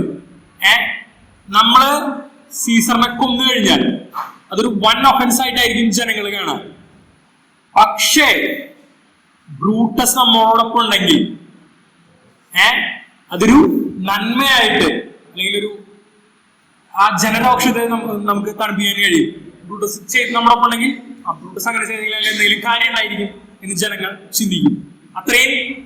അത്രയും ബഹുമാനിതനാണ് ഈ പറഞ്ഞ ബ്രൂട്ടസ്, മാർക്കസ് ബ്രൂട്ടസ്. കസീസ് പറയാണ്, ശരിയാണ്, ഞാൻ അവനെ നമ്മളൊപ്പം ചേർക്കാനുള്ള കാര്യങ്ങൾ ചെയ്യുന്നുണ്ട് പറയാണ്. ഇനി അന്ന് രാത്രിയാണ്, ഭയങ്കര മഴയും സംഭവങ്ങളൊക്കെയാണ്. ശരിക്കും നല്ല മഴ ഉണ്ടെങ്കിൽ നമ്മളൊക്കെ സൂപ്പറായിട്ട് മൂടിപ്പോച്ച് കിടന്നുറങ്ങണ്ടാകും. ബ്രൂട്ടസിന് ഉറങ്ങാൻ കഴിയുന്നില്ല. He has lost his sleep. പുള്ളിയുടെ ഉറക്കം നഷ്ടപ്പെട്ടു. കാരണം എന്താണ്? സീസർ രാജാവാകും. രാജാവാകുമ്പോ ആക്ച്വലി ബ്രൂട്ടസിന് ഒരുപാട് നേട്ടങ്ങൾ ഉണ്ടാവാം. കാരണം സ്വന്തം നമ്മളോടുള്ള കണക്ഷൻ, അതായത് രാജാവും താനും തമ്മിലുള്ള കണക്ഷൻ വളരെ ക്ലോസ് ആണ് ബ്രൂട്ടസിനെ സംബന്ധിച്ച്. പക്ഷേ ജനങ്ങളുടെ അവസ്ഥ എന്തായിരിക്കും? ഇവിടെ പുള്ളി ഒരു പേഴ്സണലാണ്. കാരണം പുള്ളിയുടെ ഫാമിലി എന്ന് പറഞ്ഞാൽ ഈ പറഞ്ഞ ജീനിയോളജി, പുള്ളിയുടെ പിതാമഹന്മാര് റോമിലെ രാജഭരണത്തെ അടിച്ചു പുറത്താക്കിയ ഭരണാധികാരികളാണ് അവിടെ ഉള്ളത്. അല്ലെങ്കിൽ ആ ഭരണാധികാരികളല്ല, ആ ഒരു ജീനിയോളജിയിലാണ് ബ്രൂട്ടസ് വരുന്നത്. ബ്രൂട്ടസ് എന്ന് വെച്ചാൽ ഭയങ്കര പേഴ്സണലാണ്. ശരിക്കും ബ്രൂട്ടസ് പറയുന്നുണ്ട്, സീസറിനെതിരെ തിരിയാൻ എനിക്ക് കാരണങ്ങളൊന്നുമില്ല. പക്ഷെ he would be crowned. അവൻ രാജാവാകും. അവന്റെ സ്വഭാവത്തിനുണ്ടായിക്കൊണ്ടിരിക്കുന്ന മാറ്റം, അവൻ യുക്തിക്ക് മേലെ സ്വന്തം ആഗ്രഹങ്ങളെയും സ്വന്തം ഇതിനൊക്കെ വെക്കുകയാണ്. സ്വന്തം ആവശ്യങ്ങൾ, സ്വന്തം ഇഷ്ടങ്ങള് അതിനോടൊന്നും നോ പറയാൻ അവന് കഴിയുന്നില്ല. ബ്രൂട്ടസ് പറയുന്നുണ്ട്. ബ്രൂട്ടസ് ശരിക്ക് സീസറിനെ കമ്പയർ ചെയ്യുന്നത് ഒരു പാമ്പിന്റെ മുട്ടയോടാണ്. സെർപ്പന്റ്സ് എഗ്, അതായത് മുട്ട ആണെങ്കിൽ നമുക്ക് പൊട്ടിച്ചു കളയാം. പക്ഷെ മുട്ട പൊട്ടി പാമ്പ് പുറത്തു വന്നു കഴിഞ്ഞാൽ അത് ഡേഞ്ചറസ് ആണ്. അതിനെ എത്ര എളുപ്പം കൊല്ലാൻ കഴിയണമെന്നില്ല. അതായത് ഇപ്പോ സീസർ ചിലപ്പോൾ വൾണറബിൾ ആയിരിക്കും, പക്ഷെ നാളെ അതായിരിക്കണം എന്നില്ല സ്ഥിതി. മുട്ടയ്ക്കുള്ളിൽ വെച്ച് തന്നെ അതിനെ സംഹരിക്കുന്നതാണ് നല്ലത്. അദ്ദേഹം കമ്പയർ ചെയ്യുന്നത് സെർപ്പൻസ് എഗ് ആയിട്ടാണ്, ഒരു പാമ്പിന്റെ മുട്ടയായിട്ടാണ് കമ്പയർ ചെയ്യുന്നത്. അതേപോലെ അദ്ദേഹം പറയുന്നത്, ഇപ്പൊ അയാളെ രാജാവാകാൻ അനുവദിച്ചാൽ അതിന്റെ റിപ്രിക്കഷൻ അല്ലെങ്കിൽ അതിന്റെ ആഫ്റ്റർ എഫക്ട്സ് വളരെ വലുതായിരിക്കും. It is the bright day that brings forth the adder and that craves weary walking. ഒരു ദിവസം പ്രകാശം പൂർണ്ണമായ ഒരു ദിവസം കാണുന്നല്ല എന്നൊക്കെ തോന്നും. പക്ഷെ ഈ പ്രകാശമുള്ള ഒരു സണ്ണി ഡേ ആണ് എന്ത് പാമ്പിനെ പുറത്തു കൊണ്ടുവരുന്നത്. അന്ന് സൂക്ഷിച്ച് നടക്കണം ഈ പാമ്പടി. പുള്ളിപ്പാമ്പുകളെ 2 പ്രാവശ്യം പാമ്പുമായിട്ട് കമ്പയർ ചെയ്യുന്നുണ്ട്. ഇതാണ്. ഇനി അതിനുശേഷം ബ്രൂട്ടസ് ഈ പറഞ്ഞ പോലെ ബ്രൂട്ടസിന്റെ ജനലിലൂടെ വന്ന് വീഴുന്ന കത്തുകൾ വായിക്കുന്നു. അപ്പൊ ബ്രൂട്ടസിന് തോന്നുന്നത് റോം ആഗ്രഹിക്കുന്നുണ്ട് സീസർ വീഴാൻ വേണ്ടി എന്നാണ്. ആക്ച്വലി തെറ്റിദ്ധാരണയാണ്. ആ ധാരണ ഉണ്ടാക്കിയെടുക്കുന്ന ആരാണ്? കാസിയസ് ആണ്. ഇത് കഴിയുമ്പോ കാസിയസും മറ്റ് കോൺസ്പിറേറ്റേഴ്സും ഗൂഢാലോചനയിൽ പങ്കുള്ള മറ്റ് പ്രതിനിധികളും എല്ലാവരും കൂടി ബ്രൂട്ടസിനെ കാണാൻ വരികയാണ്. അവര് ബ്രൂട്ടസിനെ കാണുന്നു, അവര് സംസാരിക്കുന്നു. അപ്പോ അവര് സീസറിനെ കൊല്ലാൻ തീരുമാനിക്കുന്നു. നമുക്ക് സമയമില്ല, സോ കുറച്ച് ഫാസ്റ്റ് ആയിട്ട് കാര്യങ്ങൾ പറയണം. അപ്പോ കാസിയസ് പറയാണ് നമുക്ക് ആന്റണീനെ കൂടി കൊല്ലാം. പറയുന്നത് എങ്ങനെയാണ്? Let Antony and Caesar fall together. ആന്റണിയും സീസറും ഒരുമിച്ച് വീഴട്ടെ. കാരണം ആന്റണി എന്നുള്ളത് സീസറിന്റെ അത്രയും സ്നേഹിതനാണ്, അത്രയും കമ്മിറ്റ്മെന്റ് ഉണ്ട് ഇവരുടെ ഇടയിൽ. സീസർ മരിച്ചു കഴിഞ്ഞാൽ പോലും ആന്റണി നമുക്കെതിരെ തിരിയും. അപ്പോ അവനെയും കൂടി കൊല്ലാം എന്ന് പറയാണ്. ബ്രൂട്ടസ് പറയാണ് our course will seem too bloody. നമ്മളുടെ കരങ്ങളിൽ, നമ്മളുടെ ചെയ്തി ഒരുപാട് രക്തരൂക്ഷിതമോ അല്ലെങ്കിൽ നമ്മളുടെ കരങ്ങളിൽ ഒരുപാട് ബ്ലഡ് ഉണ്ടെന്ന് ജനങ്ങൾക്ക് തോന്നും. നമുക്ക് ഇളക്കൊന്നിട്ട് പുറത്തിറങ്ങി നടക്കാൻ പറ്റില്ല, രണ്ടുപേരെയും കൊന്നു കഴിഞ്ഞാൽ. സീസറിനെ കൊന്ന എന്താന്ന് നമുക്ക് പറഞ്ഞ് മനസ്സിലാക്കാനെങ്കിലും കഴിയും. ആന്റണി എന്തിനു കൊന്നു എന്ന് ചോദ്യം വരും. നമ്മൾ കൊല്ലുന്നത് അതൊരു അത്യാവശ്യമായിട്ട് വേണം ജനങ്ങൾക്ക് തോന്നാൻ. നമ്മളെ അസൂയുകൊണ്ട് കൊന്നാണെന്ന് ജനങ്ങൾക്ക് തോന്നരുത്. ബ്രൂട്ടസ് പറയാണ് അവര് നമ്മളെ കൊലപാതകം ചെയ്യുന്നവരായിട്ടല്ല കാണേണ്ടത്, മറിച്ച് ഇവിടെ ശുദ്ധീകരിക്കുന്നവരായിട്ടാണ്. We shall be called perjurers, not murderers. കൊലപാതകങ്ങൾ എന്നല്ല നമ്മൾ വിളിക്കേണ്ടത്, ശുദ്ധീകരണം നടത്തുന്നവരെന്നാണ്. അതുകൊണ്ട് മാർക്ക് ആന്റണി നമുക്ക് ഒഴിവാക്കാം. മാർക്ക് ആന്റണി സീസറിന്റെ ഒരു ആം മാത്രമാണ്, ഒരു കൈ മാത്രമാണ്. തല വീണ് കഴിഞ്ഞാൽ പിന്നെ കൈക്കൊന്നും ചെയ്യാനില്ല, കഴിയില്ല എന്ന് ബ്രൂട്ടസ് പറയാണ്. ഇത് ബ്രൂട്ടസിന്റെ ഈ ജഡ്ജ്മെന്റ് അവര് നടത്തുന്ന ഏറ്റവും വലിയ മിസ്റ്റേക്കാണ്. It becomes a grave mistake that digs his own grave. സ്വന്തം കുഴി തോണ്ടുന്ന അത്ര വലിയൊരു മിസ്റ്റേക്കായി മാറാണ്. ഈ ശരിക്കും മാർക്ക് ആന്റണി എന്ന മനുഷ്യന്റെ കരിസ്മേനെ, അയാളുടെ കാര്യങ്ങൾ ചെയ്യാനുള്ള ശേഷിനെ ബ്രൂട്ടസ് അണ്ടർ എസ്റ്റിമേറ്റ് ചെയ്യാണ്. Brutally under estimate. കസിയസ് പറയുന്നുണ്ട് എങ്കിലും ഞാൻ ഭയക്കുന്നു. Yet I fear him. എങ്കിലും ഞാൻ ഭയക്കുന്നു. കാരണം അവൻ അത്രമേൽ സീസറിന് ഇഷ്ടമാണ്. അവന് പറയാൻ കഴിയില്ല. ആ സീൻ അവിടെ കഴിഞ്ഞു. അടുത്ത സീൻ കാണിക്കുന്നത് സീസറിന്റെ വീടാണ്. സീസറും സീസറിന്റെ ഭാര്യ കാൽഫുർണിയ ഒരു മോശം സ്വപ്നം കാണുന്നു. സീസർ വധിക്കപ്പെടും എന്ന് അവൾ വിചാരിക്കുന്നു. സീസറിന്റെ പ്രതിമയ്ക്ക് താഴെയുള്ള ഫൗണ്ടനെ അല്ലെങ്കിൽ അതിന് സ്പ്രൗട്ട് ചെയ്യുന്നത് രക്തമാണെന്നാണ് അവൾ കാണുന്നത്. അതില് റോമക്കാർ വന്നിട്ട് കൈ കഴുകുന്നതായിട്ട്, ആ രക്തത്തിൽ കൈ നനയ്ക്കുന്നതായിട്ടാണ് കാൽഫുർണിയ സ്വപ്നം കാണുന്നത്. അപ്പോ സീസറിന് എന്തെങ്കിലും സംഭവിക്കുമോ എന്നൊരു ഭയം അവർക്കുണ്ട്. മാത്രല്ല ആദ്യം തുടക്കത്തില് ലുപ്പർസിൽ നടക്കുമ്പോ ഈ സൂട്ട്സേർ പറയുന്നുണ്ടല്ലോ, മാർച്ച് 15 സൂക്ഷിച്ചോളൂ, കരുതിയിരുന്നോളൂ. അന്ന് ഇവിടെ ഒപ്പുണ്ട്. അപ്പൊ ഇവൾക്ക് അതും അറിയാം. ഇവള് അങ്ങനെ പോകരുതെന്ന് പറയാണ്. സീസർ പറയും. സീസർ എന്തായിരിക്കും പറയാ? സീസറിന്റെ നേച്ചർ അനുസരിച്ച് ഞാൻ സീസറാണ്, അപകടവും ഡേഞ്ചറും ഞാനും ഒരേ പാതയിൽ വരികയാണെന്നുണ്ടെങ്കിൽ ഡേഞ്ചർ വഴി മാറിപ്പോവും, ഞാൻ കൂടുതൽ ഡേഞ്ചറസ് ആണെന്ന് അതിനറിയാം, കൂടുതൽ അപകടകാരിയാണ് ഞാൻ എന്നതിനറിയാം എന്നാണ് സീസർ പറയുന്നത്. അപ്പോ പറയുന്നത് അപ്പൊ അങ്ങനെ കാണുന്നില്ലേ, സ്വർഗത്തിൽ നിന്ന് സന്ദേശം വെച്ചിരിക്കുകയാണ്. മഴ, ഇടിവിട്ട്, പേമാരി നാട്ടിൽ നടക്കുന്നത് ഇത് ശരിക്ക് സ്വർഗത്തിൽ നിന്ന് സന്ദേശം അയക്കുന്ന പോലെയാണ്. എന്തോ മോശം സംഭവിക്കാൻ പോകുന്നു, അങ്ങേക്ക് എന്തോ മോശം സംഭവിക്കാൻ പോകുന്നു, അതൊരു സന്ദേശമായിട്ട് വരികയാണെന്നാണ് പറയുന്നത്. അപ്പോ സീസർ പറയും ഇത് എനിക്കുള്ള മെസ്സേജ് ആണെന്നുണ്ടെങ്കിൽ ഇതെല്ലാവർക്കും ഉള്ള മെസ്സേജാണ്. എന്റെ അന്ന് ഇങ്ങനെ പറയുന്നത് എന്നെ പോലെ തന്നെയാണ്, എല്ലാവർക്കും ആയിക്കൂടെ, എല്ലാവർക്കും ഉണ്ടല്ലോ മഴ, എല്ലാവർക്കും ഇല്ലേ കാറ്റ്, എല്ലാവർക്കും ഇല്ലേ ഇടിവെട്ട്. അപ്പോ കാൽപ്പുറത്തി പറയുന്ന ഈ സെന്റൻസുകൾ ഭയങ്കര ഹിറ്റാണ്, നിങ്ങൾ കേട്ടിട്ടുണ്ടാവും. യാചകർ മരിക്കുമ്പോൾ വാൽനക്ഷത്രങ്ങൾ പ്രത്യക്ഷപ്പെടാറില്ല. രാജകുമാരന്മാർ മരിക്കുമ്പോഴാണ്, അവർ വീഴുമ്പോഴാണ് സ്വർഗം തന്നെ കത്തിയമരുന്നത്, ആകാശം കത്തിയെരിയുന്നത്. അത് രാജാക്കന്മാർ മരിക്കുമ്പോഴും. അതൊരു ഭയങ്കര ഹിറ്റ് സെന്റൻസ് ആണിത്. ഇതേതാണ്ട് ശരിയാണ്. സാധാരണ ആൾക്കാർ മരിക്കുകയാണെങ്കിൽ ഒന്നുമില്ല, ഭരണത്തിലിരിക്കുന്നവരൊക്കെ മരിക്കുകയാണെങ്കിൽ രാജ്യത്തിന് തന്നെ അവധി കൊടുക്കും.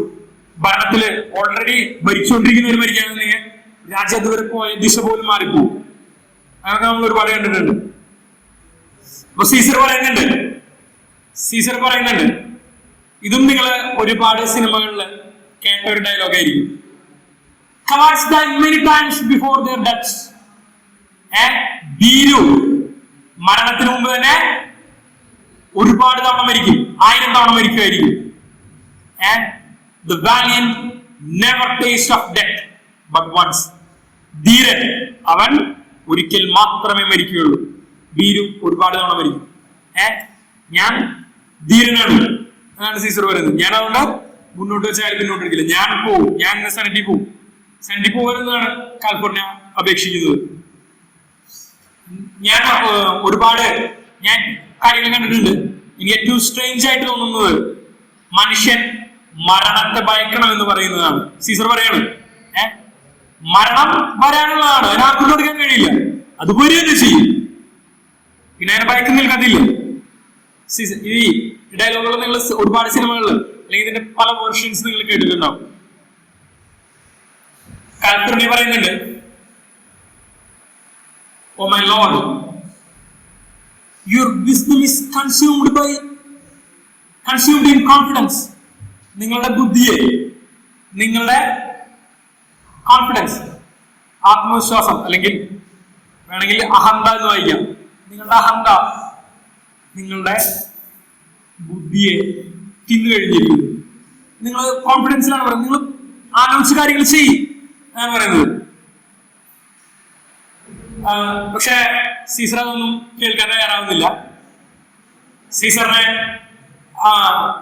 അപ്പോഴേക്കും ഈ കോൺസ്പിറേറ്റേഴ്സിൽ തന്നെ ചിലരൊക്കെ വന്ന് കൂട്ടിക്കൊണ്ടുപോകുന്നു, സെനറ്റിലേക്ക് കൂട്ടിക്കൊണ്ടുപോകുന്നു.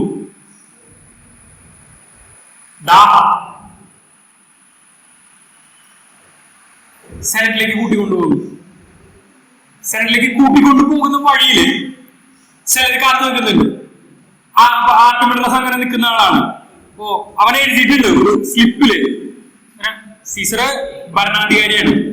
സീസർ പോകുന്ന വഴിയില് സീസറിന് ഒരുപാട് പെറ്റീഷൻസ് ആൾക്കാർ ഇങ്ങനെ കൊണ്ടുവന്ന് കൊടുത്തുകൊണ്ടേയിരിക്കും. ഭരിക്കുന്ന ആൾക്കാർക്ക് നമ്മൾ നിവേദനമൊക്കെ കൊടുക്കും.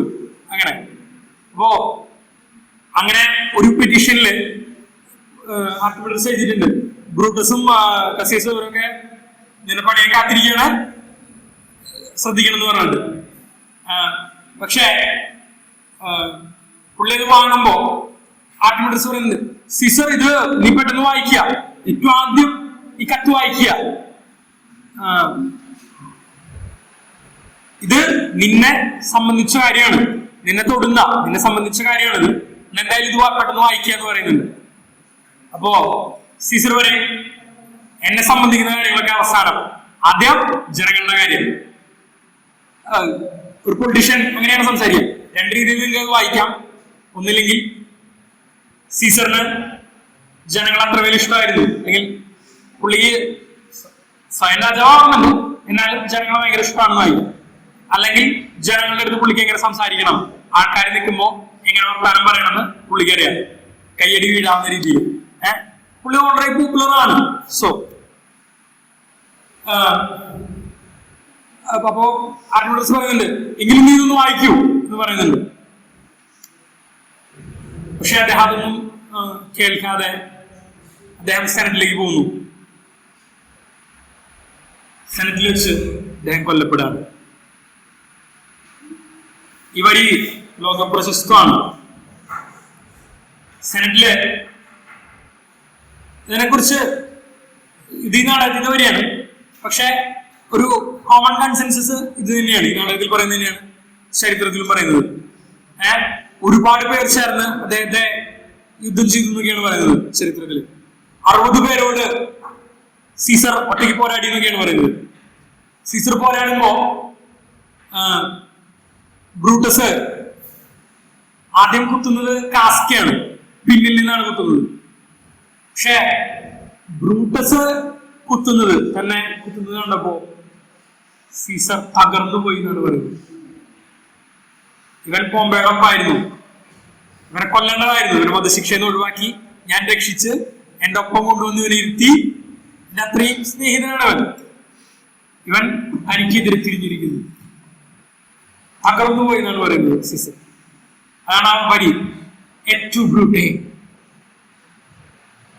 അത് എൻ്റെ ഒരു ഇന്നത്തെ ഇംഗ്ലീഷിൽ മാറ്റുകയാണെങ്കിൽ യു ടു ബ്രൂട്ടസ്. ബ്രൂട്ടസേ നീയും അയാളെ തൊണ്ടയിട്ടിട്ടുണ്ടാവും. സീസർ അവിടെ വീണ്ടും മരിക്കുകയാണ്. ശരിക്കും ഈ ചിത്രമൊക്കെ നാടകത്തിലുള്ള പോലെയാണ് വരച്ചിരിക്കുന്നത്. എനിക്ക് കൃത്യമായിട്ട് അറിയില്ല. പക്ഷെ ഇതിൽ പറയുന്ന പോലെ ഈ കണ്ട ഒരു പോംബയുടെ പ്രതിമയുടെ താഴെയാണ് സീസർ വന്നു വീഴുന്നതൊക്കെ. അത് ശരിക്കും നാടകത്തിൽ അങ്ങനെ തന്നെയാണ്. ഈ നാടകം വെച്ചിട്ടായിരിക്കും ഈ ചിത്രങ്ങളൊക്കെ വരച്ചിട്ടുണ്ടായിരിക്കുന്നത്. സീസർ അങ്ങനെ മരിക്കുകയാണ്. ഈ ചില ചരിത്ര കഥകളില് പറയുന്നത് ബ്രൂട്ടസേനെ വിളിച്ചു എന്നല്ല, ഓ മൈ ചൈൽഡ് എന്ന് വിളിച്ചു എന്നാണ്. കുഞ്ഞെ നീയും എന്ന് പറഞ്ഞു എന്നാണ്. അതങ്ങനെ കൊണ്ടുവരാൻ വേറൊരു കാരണമുണ്ട്. ചില കഥകൾ പ്രകാരം ബ്രൂട്ടസ് സീസറിന്റെ ഇല്ലെജിറ്റിമേറ്റ് സണ്ണാണ്. നേരെ ബന്ധത്തിലുള്ള വേറെ ബന്ധത്തിലുള്ള മകനാണ്. അങ്ങനെ കഥകളുണ്ട്, മിത്ത് ഒരുപാടുണ്ടാവും. അങ്ങനെയൊക്കെ കഥകളുണ്ട്. ഇതാ സീസർ മരിക്കാണ്, ബ്രൂട്ടസ് കൊന്നു എന്നുള്ളത് അദ്ദേഹത്തിന് സഹിക്കാൻ. പക്ഷെ ഒരു കാര്യത്തിൽ കോമൺ ആയിട്ട് കൺസെൻസസ് ഉള്ളത്, ബ്രൂട്ടസ് തനിക്കെതിരെ വരുന്നത് അല്ലെങ്കിൽ തനിക്കെതിരാണ് അല്ലെങ്കിൽ തന്നെ കുത്തി എന്ന് കാണുമ്പോ സീസർ തകർന്നു പോയി. അങ്ങനെയാണ് സീസർ മരിക്കുന്നത് എന്നുള്ളത് ഒരു കോമൺ കൺസെൻസസ് ഉണ്ട്. ശരിക്കും സീസർ മരിച്ചു കഴിഞ്ഞപ്പോ മാർക്ക് ആന്റണി, സീസറിന്റെ ഒറ്റ സോദരനല്ല, ഫ്രണ്ട്, സ്നേഹിതനെ, ശരിക്കും വേറെ ഓപ്ഷൻ ഇല്ല. എതിർക്കുകയാണെന്നുണ്ടെങ്കിൽ 23 വെട്ട് സീസറിന്റെ മേത്തുന്നുണ്ടെന്നാണ് പറയുന്നത്. ഓരോ കോൺസ്പിറസിയിൽ പങ്കുള്ള ഓരോരുത്തരും ഒരു വെട്ട് വെച്ച് കിട്ടിയെന്നാണ് പറയുന്നത് സെനറ്റിന്റെ ഉള്ളിൽ വെച്ച്. എതിർക്കുകയാണെങ്കിൽ അവര് മാർക്ക് ആന്റണിനെ കൊന്നുകളയും. ശരിക്കും മാർക്ക് ആന്റണിക്ക് വേറെ ഓപ്ഷൻ ഇല്ല. മാർക്ക് ആന്റണി അവരുടെ മുന്നിൽ നിൽക്കുന്നത്, എനിക്ക് സീസറിനെ അത്രമേൽ ഇഷ്ടമാണ്, പക്ഷെ നിങ്ങൾ സീസറിനെ കൊല്ലാനുള്ള കാരണത്തോട് നിങ്ങൾ അതിനോട് ഞാൻ യോജിക്കുന്നു എന്നുള്ള അർത്ഥത്തിലാണ്. അദ്ദേഹത്തിന് വേറെ ഓപ്ഷൻ ഇല്ല. ഇവന്മാരെയൊക്കെ കൊല്ലാനും അദ്ദേഹത്തിന് തോന്നുന്നുണ്ടാവണം. പക്ഷെ അദ്ദേഹത്തിന് ഓപ്ഷൻ ഇല്ല, ഇതിനൊന്നും ചെയ്യാൻ കഴിയുന്നില്ല. അദ്ദേഹം പറയുന്നു, I doubt not your wisdom. നിങ്ങളുടെ യുക്തിയിൽ എനിക്ക് സന്ദേഹമില്ല, നിങ്ങളുടെ കാരണം എനിക്ക് മനസ്സിലാവും. Let each man render me his bloody hand. സീസറിന്റെ രക്തമുള്ള കൈകൾ ഞാൻ ഷെയ്ക്ക് ഹാൻഡ് ചെയ്യട്ടെ.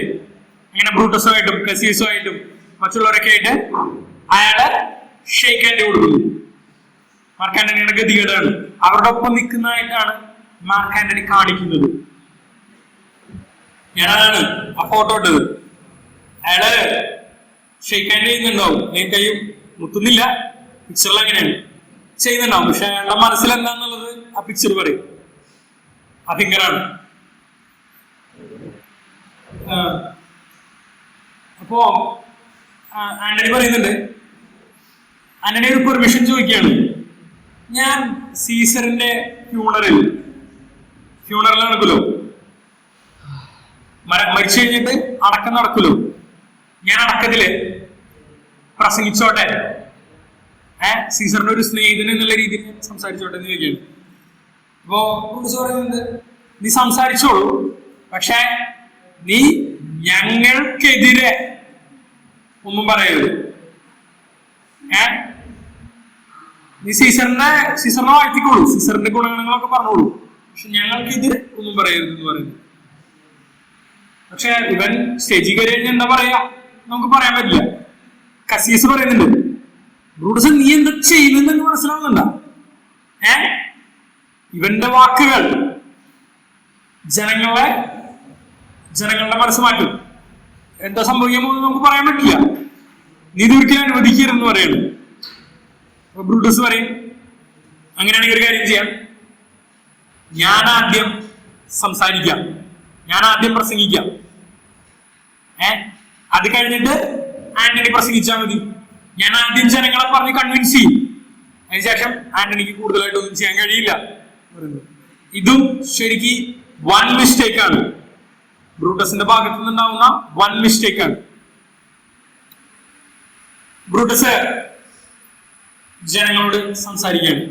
ശരിക്ക് ഈ രണ്ട് പ്രസംഗങ്ങളിൽ നിന്ന് നമുക്ക് ഒരുപാട് കാര്യങ്ങൾ പഠിക്കാനുണ്ട്. ഒരു സിറ്റുവേഷനിൽ നമ്മൾ എങ്ങനെ സംസാരിക്കണം, നമുക്ക് ഒപ്പോസിംഗ് ആയിട്ടുള്ളവരെ പോലും എങ്ങനെ നമ്മളുടെ സൈഡിലേക്ക് കൊണ്ടുവരാം, അതൊക്കെ ഈ പ്രസംഗങ്ങളിൽ പഠിക്കാനുണ്ട്. ബ്രൂട്ടസ് ഒന്ന് സംസാരിക്കുമ്പോൾ നിങ്ങൾ ആലോചിച്ച് നോക്കുക, ജനങ്ങൾ അത്രമേൽ ഇഷ്ടപ്പെടുന്ന സീസറിന്റെ രക്തവുമായിട്ടാണ് അയാൾ വന്ന് നിൽക്കുന്നത്, സീസറെ കൊന്നിട്ടാണ് വന്ന് നിൽക്കുന്നത്, എന്നിട്ടാണ് അയാൾ സംസാരിക്കുന്നത്. ബ്രൂട്ടസിനെ അത്രയും ആൾക്കാർക്ക് ഇഷ്ടമാണ്, അതുകൊണ്ടാണ് അവർ കേൾക്കാൻ തയ്യാറാകുന്നത്. അവരാ ബ്രൂട്ടസ് പറയുന്നത് വിശ്വസിക്കുന്നു. ബ്രൂട്ടസ് പറയാണ്, ഇവിടെ സീസറിന്റെ ഏതെങ്കിലും ഒരു സ്നേഹിതനുണ്ടെങ്കിൽ അയാളെക്കാൾ ഒട്ടും കുറവല്ല സീസറിനോട് എനിക്കുള്ള ഇഷ്ടം, സീസറിനോട് എനിക്കുള്ള പ്രേമം ഒട്ടും കുറവല്ല. എനിക്ക് അത്രയും പ്രിയപ്പെട്ടവനാണ് സീസർ. പക്ഷേ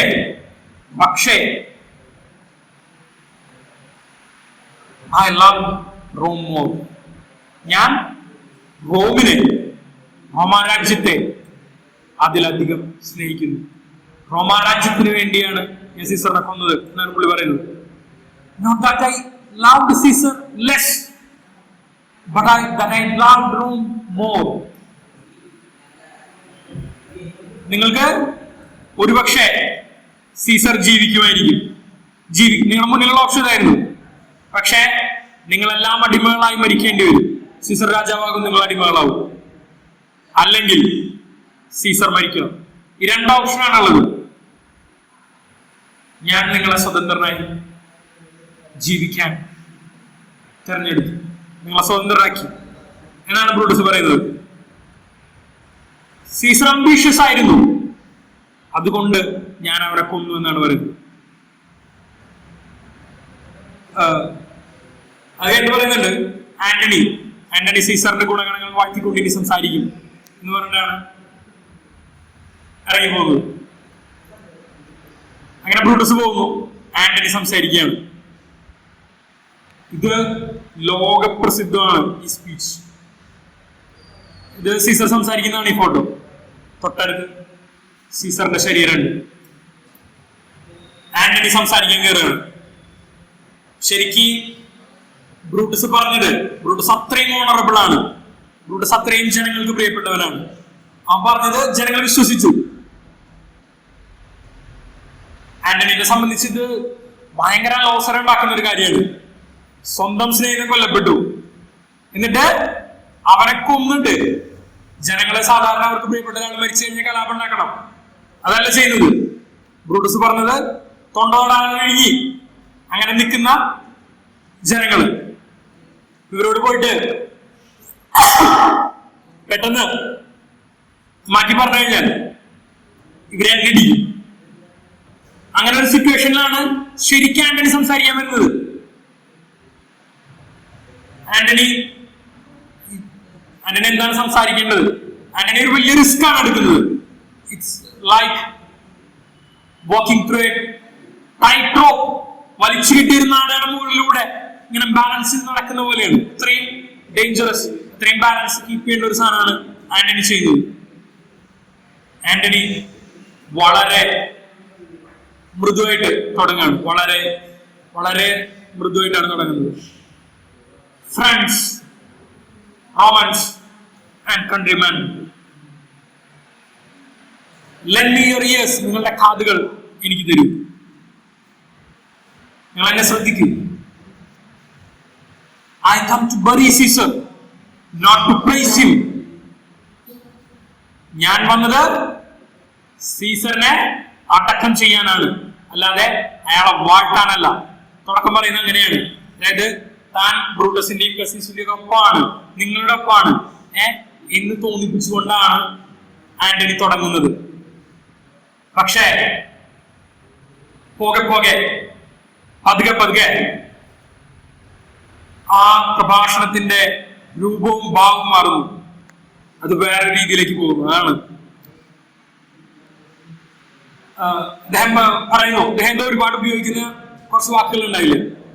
ഓണറബിൾ, അംബീഷ്യസ്, ഈ വാക്കുകളൊക്കെ അദ്ദേഹം ഒരുപാട് ഉപയോഗിക്കുന്നുണ്ട്. The Noble Brutus, the honourable Brutus എന്നൊക്കെയാണ് പുള്ളി എപ്പോഴും ബ്രൂട്ടസിനെ കുറിച്ച് പറയുന്നത്. ഓണറബിൾ, അദ്ദേഹം നിങ്ങൾ ഓണറബിൾ ആണ്, അല്ലെങ്കിൽ ഓണറബിൾ, അദ്ദേഹം ഓണറബിൾ ആണ് എന്നൊക്കെയാണ് എപ്പോഴും പറയുന്നത്. ഈ തുടക്കത്തിലെ ഓണറബിൾ എന്നുള്ളത് ബഹുമാനിതൻ അല്ലെങ്കിൽ ജനങ്ങളുടെ സ്നേഹം പിടിച്ചു എന്നുള്ള അർത്ഥത്തിലൊക്കെയാണ് ഉപയോഗിക്കുന്നത്. എന്നാൽ പോകെ ഓണറബിൾ എന്നുള്ളതിന്റെ അർത്ഥം മാറാണ്. നമ്മൾ ചില കാര്യങ്ങൾ പറയുമ്പോൾ നമ്മൾ ശ്രദ്ധിച്ചിട്ടുണ്ടാവും. അപ്പോ നമ്മൾ തന്നെ ചില കാര്യങ്ങൾ പറയില്ലേ, എനിക്ക് പരമ ബഹുമാനമാണ്. ആ പറയുന്നതിന്റെ അർത്ഥം എന്താണ്? നമുക്ക് പുച്ഛാണ്, നമ്മളത് പുച്ഛാണെന്നല്ല പറയുന്നത്. ആ പറയുന്ന വാക്കിന് ജസ്റ്റ് ഓപ്പോസിറ്റ് മീനിങ്ങിലേക്ക് അത് വരികയാണ്. ആക്ച്വലി പുള്ളിയുടെ പ്രസംഗത്തിൽ സംഭവിക്കുന്നത് ഇതാണ്. അദ്ദേഹം പറയുന്നു, The noble Brutus has told you Caesar was ambitious. Caesar ambitious ആണ് എന്ന് ബ്രൂട്ടസ് പറഞ്ഞു. നോബിൾ ബ്രൂട്ടസ് പറഞ്ഞു സീസർ ambitious ആണെന്നല്ല പറഞ്ഞത്. അങ്ങനെ ബ്രൂട്ടസ് പറഞ്ഞു എന്നാണ്.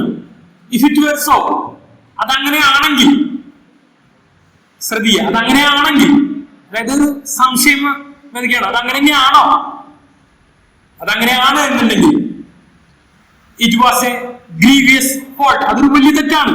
ഗ്രീവിയസ് എന്നുള്ളതിന് സീരിയസ് എന്നർത്ഥമുണ്ട്. And grievously hath Caesar answered it. Caesar അതിന് ഉത്തരം പറയേണ്ടി വന്നത് സ്വന്തം ജീവൻ കൊണ്ടാണ്. അതും വളരെ സീരിയസ് ആണ്.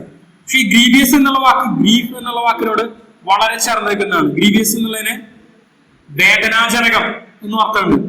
സീസറിന്റെ മരണം അത്യന്തം വേദനാജനകമാണെന്ന് അർത്ഥമുണ്ട്.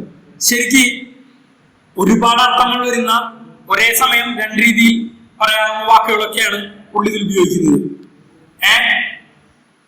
പിന്നെ പുള്ളി പറയുന്നു, പിന്നെ അതിന്റെ രൂപം മാറി. പുള്ളി സീസറിനെ കുറിച്ച് പറയുന്നു, my heart is in the coffin with Caesar. എന്റെ ഹൃദയം സീസറിനൊപ്പം ആ കോഫിനിലാണ്, ശവപ്പെട്ടിയിലാണ് ഇരിക്കുന്നത്, അവിടെയാണ് ഇരിക്കുന്നത്. And I must pause till it come back to me. ഞാൻ അതെങ്കിലേക്ക് തിരിച്ചു വരുന്നത് വരെ നിർത്തണം. അതുപോലെ അദ്ദേഹം അവിടെ നിന്ന് പൊട്ടിക്കരയുന്ന പോലെയാണ്. പിന്നെ അദ്ദേഹം പറയുന്നു, ഞാൻ സീസറിന്റെ അൾമാരിയില്, സീസറിന്റെ ഷെൽഫില് അദ്ദേഹത്തിന്റെ വില്ല് കണ്ടെത്തി.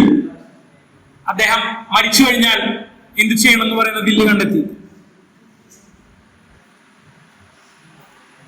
ആ വില്ലില് അദ്ദേഹം തന്റെ സർവസ്വത്തുക്കളും റോമൻ ജനതയ്ക്ക് എഴുതി വെച്ചിരിക്കുകയാണ്. നിങ്ങൾ ഓരോരുത്തർക്കും എഴുതി വെച്ചിരിക്കുകയാണ്.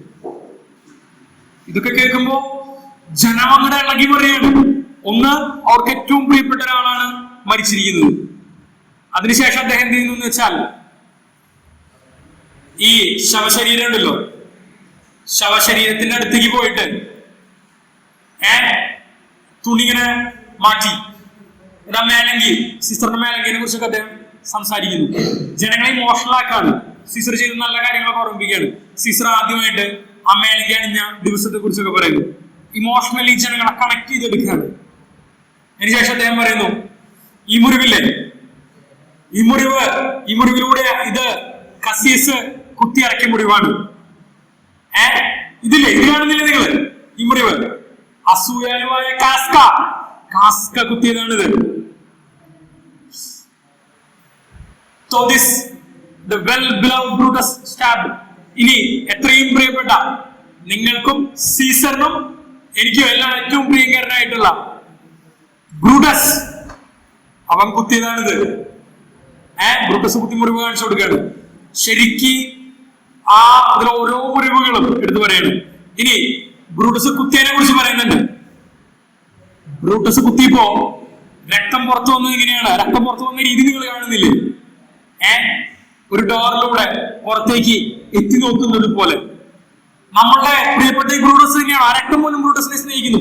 ആ രക്തത്തിന് വിശ്വസിക്കാൻ കഴിയുന്നില്ല. ബ്രൂട്ടസ് ഇങ്ങനെ വളരെ ക്രൂരമായിട്ട് ഇങ്ങനെ കുത്തിയെന്ന് രക്തത്തിന് വിശ്വസിക്കാനില്ല. ഇത് ബ്രൂട്ടസ് തന്നെയാണോ എന്ന് രക്തം എത്തി നോക്കുന്നു. ശരിക്ക് ഈ പ്രസംഗം കഴിയുന്നതോടെ, മാർക്ക് ആന്റണി സംസാരിച്ചു കഴിയുന്നതോടെ ജനം വയലന്റ് മോഡിലേക്ക് പോവാണ്. They get ready to avenge for the death of Caesar. സീസറിന്റെ മരണത്തിന് പ്രതികാരം ചെയ്യാൻ അവിടെ കലാപം പൊട്ടി പുറപ്പെടുകയാണ്. ബ്രൂട്ടസും കസീസും ഒക്കെ ഇത് കേട്ടിട്ട് അവിടെ ഓടി രക്ഷപ്പെടുകയാണ് ശരിക്കും ചെയ്യുന്നത്. പിന്നെ റോമില് അങ്ങേറ്റം കലാപം ഉണ്ടാവുന്നു. പക്ഷേ ഒരു നിമിഷം, നിങ്ങള് ആന്റണി ഇത്രയൊക്കെ പറഞ്ഞത് കൊണ്ട് ആന്റണിക്ക് സീസറിനെ വളരെയധികം ഇഷ്ടമാണ് എന്നുള്ളതുകൊണ്ട് ആന്റണി നല്ലവരാണ് എന്ന് വിചാരിക്കരുത്. ബേസിക്കലി ഈ കഥയില് നല്ലവൻ എന്ന് അങ്ങനെ ഒരു ടാഗില്ല. സീസർ, ബ്രൂട്ടസ് ആരെ കുറിച്ചും അങ്ങനെ നല്ലവൻ അല്ലെങ്കിൽ ഹീറോ അങ്ങനെയൊന്നും പറയാൻ കഴിയില്ല. ശരിക്ക് കലാപം ഉണ്ടാവും. കലാപത്തില് സിന്ന എന്ന പേരുള്ള ഒരു പോയിന്റ് ഉണ്ടായിരുന്നു. ശരിക്ക് സീസറിനെ കൊന്നയില് സിന്ന എന്ന പേരുള്ള ഒരാളുണ്ട്. പക്ഷെ ജനം കയറി കലാപം തുടങ്ങിക്കഴിഞ്ഞതാണ്. പിന്നെ അതിനെ കൺട്രോൾ ചെയ്യാൻ പറ്റില്ല. ജനം കയറിയിട്ട് സിന്ന എന്ന പേരുള്ളതുകൊണ്ട് മാത്രം ഒരാളെ വിളിച്ചു കൊല്ലുള്ളൂ. അവൻ വിളിച്ചു പറയുന്നുണ്ട്, I am Cinna the point, ഞാൻ കവിയാണ്, നിങ്ങൾ ഉദ്ദേശിക്കുന്ന ആളല്ല, എന്നെ കൊല്ലരുത്, ഞാൻ സീസറിനെ ഇഷ്ടപ്പെടുന്ന ആളാണ് എന്നൊക്കെ പറയുന്നുണ്ട്. പക്ഷെ ആരെ കേൾക്കുന്നില്ല, കൊന്നുകളയും. ജനം അങ്ങനെ വയലന്റ് മോഡിലേക്ക് പോകണം, മറ്റൊരു ഓടി പോകണം. അപ്പോഴേക്കും ഒക്ടേവിയസ്, സീസറിന്റെ നെഫ്യൂ, സീസറിന്റെ ദത്തുപുത്രനൊക്കെയാണ് ഒക്ടേവിയസ് വരികയാണ്. ഒക്ടേവിയസിനെ കാണാൻ ആന്റണി പോവാണ്. അപ്പോ ആന്റണിയുടെ ട്രൂ കളർ പുറത്തു വരുന്നവിടെയാണ്. നിങ്ങൾക്ക് ഈ ക്യാരക്ടറിന്റെ പരിചയം ഉണ്ടായിരിക്കും. ഇതേത് ക്യാരക്ടർ? ടു ഫേസ് എന്നുള്ള ക്യാരക്ടറാണിത്. പുറത്തേക്ക് ഒരു മുഖമായിരിക്കും, പക്ഷെ ഉള്ളില് വേറെ ആളാണ്. ആന്റണി ഏതാണ്ട് അതുപോലെയാണ്. ആന്റണി ബ്രൂട്ടസിന്റെ ബില്ല് എടുത്തു കൊണ്ടുവരാൻ വേണ്ടിയിട്ട് ഒരാളെ പറഞ്ഞയക്കുന്നുണ്ട്. അപ്പോ ആ പറഞ്ഞയക്കുന്നവൻ അപ്പോ പറയുന്നത് നമ്മൾ മൂന്നായിട്ട് വീതിക്കുമെന്ന് പറയുന്ന പോലെയാണ്. അപ്പൊ പോയി കഴിയുമ്പോ അവനെ കുറിച്ച് ആന്റണി വളരെ മോശമായിട്ടാണ് ഒക്ടേവിയസിന്റെ അടുത്ത് സംസാരിക്കുന്നത്.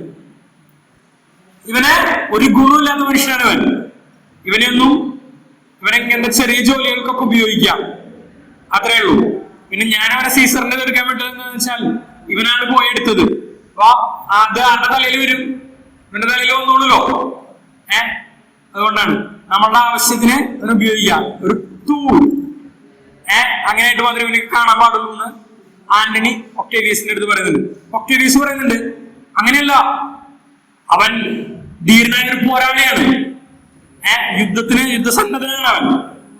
അപ്പോ ആന്റണി പറയുന്നുണ്ട്, സോ ഇസ് മൈ ഹോഴ്സ്, എന്റെ കുതിര അങ്ങനെ തന്നെയാണ്, അത് യുദ്ധത്തിലൊക്കെ പോകുന്ന അത് സംഭവമാണ്, യുദ്ധത്തിന് വേണ്ടി ട്രെയിൻഡ് ആണ് അത്. ധീരമാണത് കുതിര. അതിനെന്താ, ഞാനതിന് തവിടും ഇതൊക്കെ കൊടുക്കാറുണ്ട്. അത്രയും എന്റെ കാര്യമുള്ളൂ. ഇവൻ നമുക്ക് ആവശ്യമുള്ള നിധി കൊണ്ടുവരും. സീസറിന്റെ അടിച്ചു മാറ്റാവുന്ന സാധനങ്ങളൊക്കെ അവൻ അടിച്ചു മാറ്റി കൊണ്ടുവരും. പക്ഷെ അത് കഴിഞ്ഞാ ഈ കുതിരനെ മേയാൻ വിടുന്നത് പോലെ, അല്ലെങ്കിൽ കഴുത സ്വർണം ചുമക്കും, ചുമന്ന് കഴിഞ്ഞ് സ്വർണം പിന്നെ എടുത്തു മാറ്റിയിട്ട് കഴുതനെ മേയാൻ വിടും. അത്രേ ഉള്ളൂ, ഇവരൊക്കെ അത്രേ ചെയ്യേണ്ടതുള്ളൂ എന്നാണ് ആന്റണി പറയുന്നത്. ആന്റണിയുടെ ഒരു ട്രൂ കളർ, ആന്റണി എത്ര കണ്ണിങ് ആണ്, ആന്റണി ആൾക്കാരെ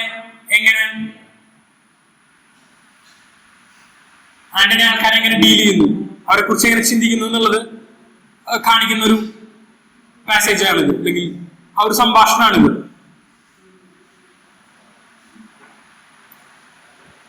അതിനുശേഷം രണ്ട് സൈഡിലും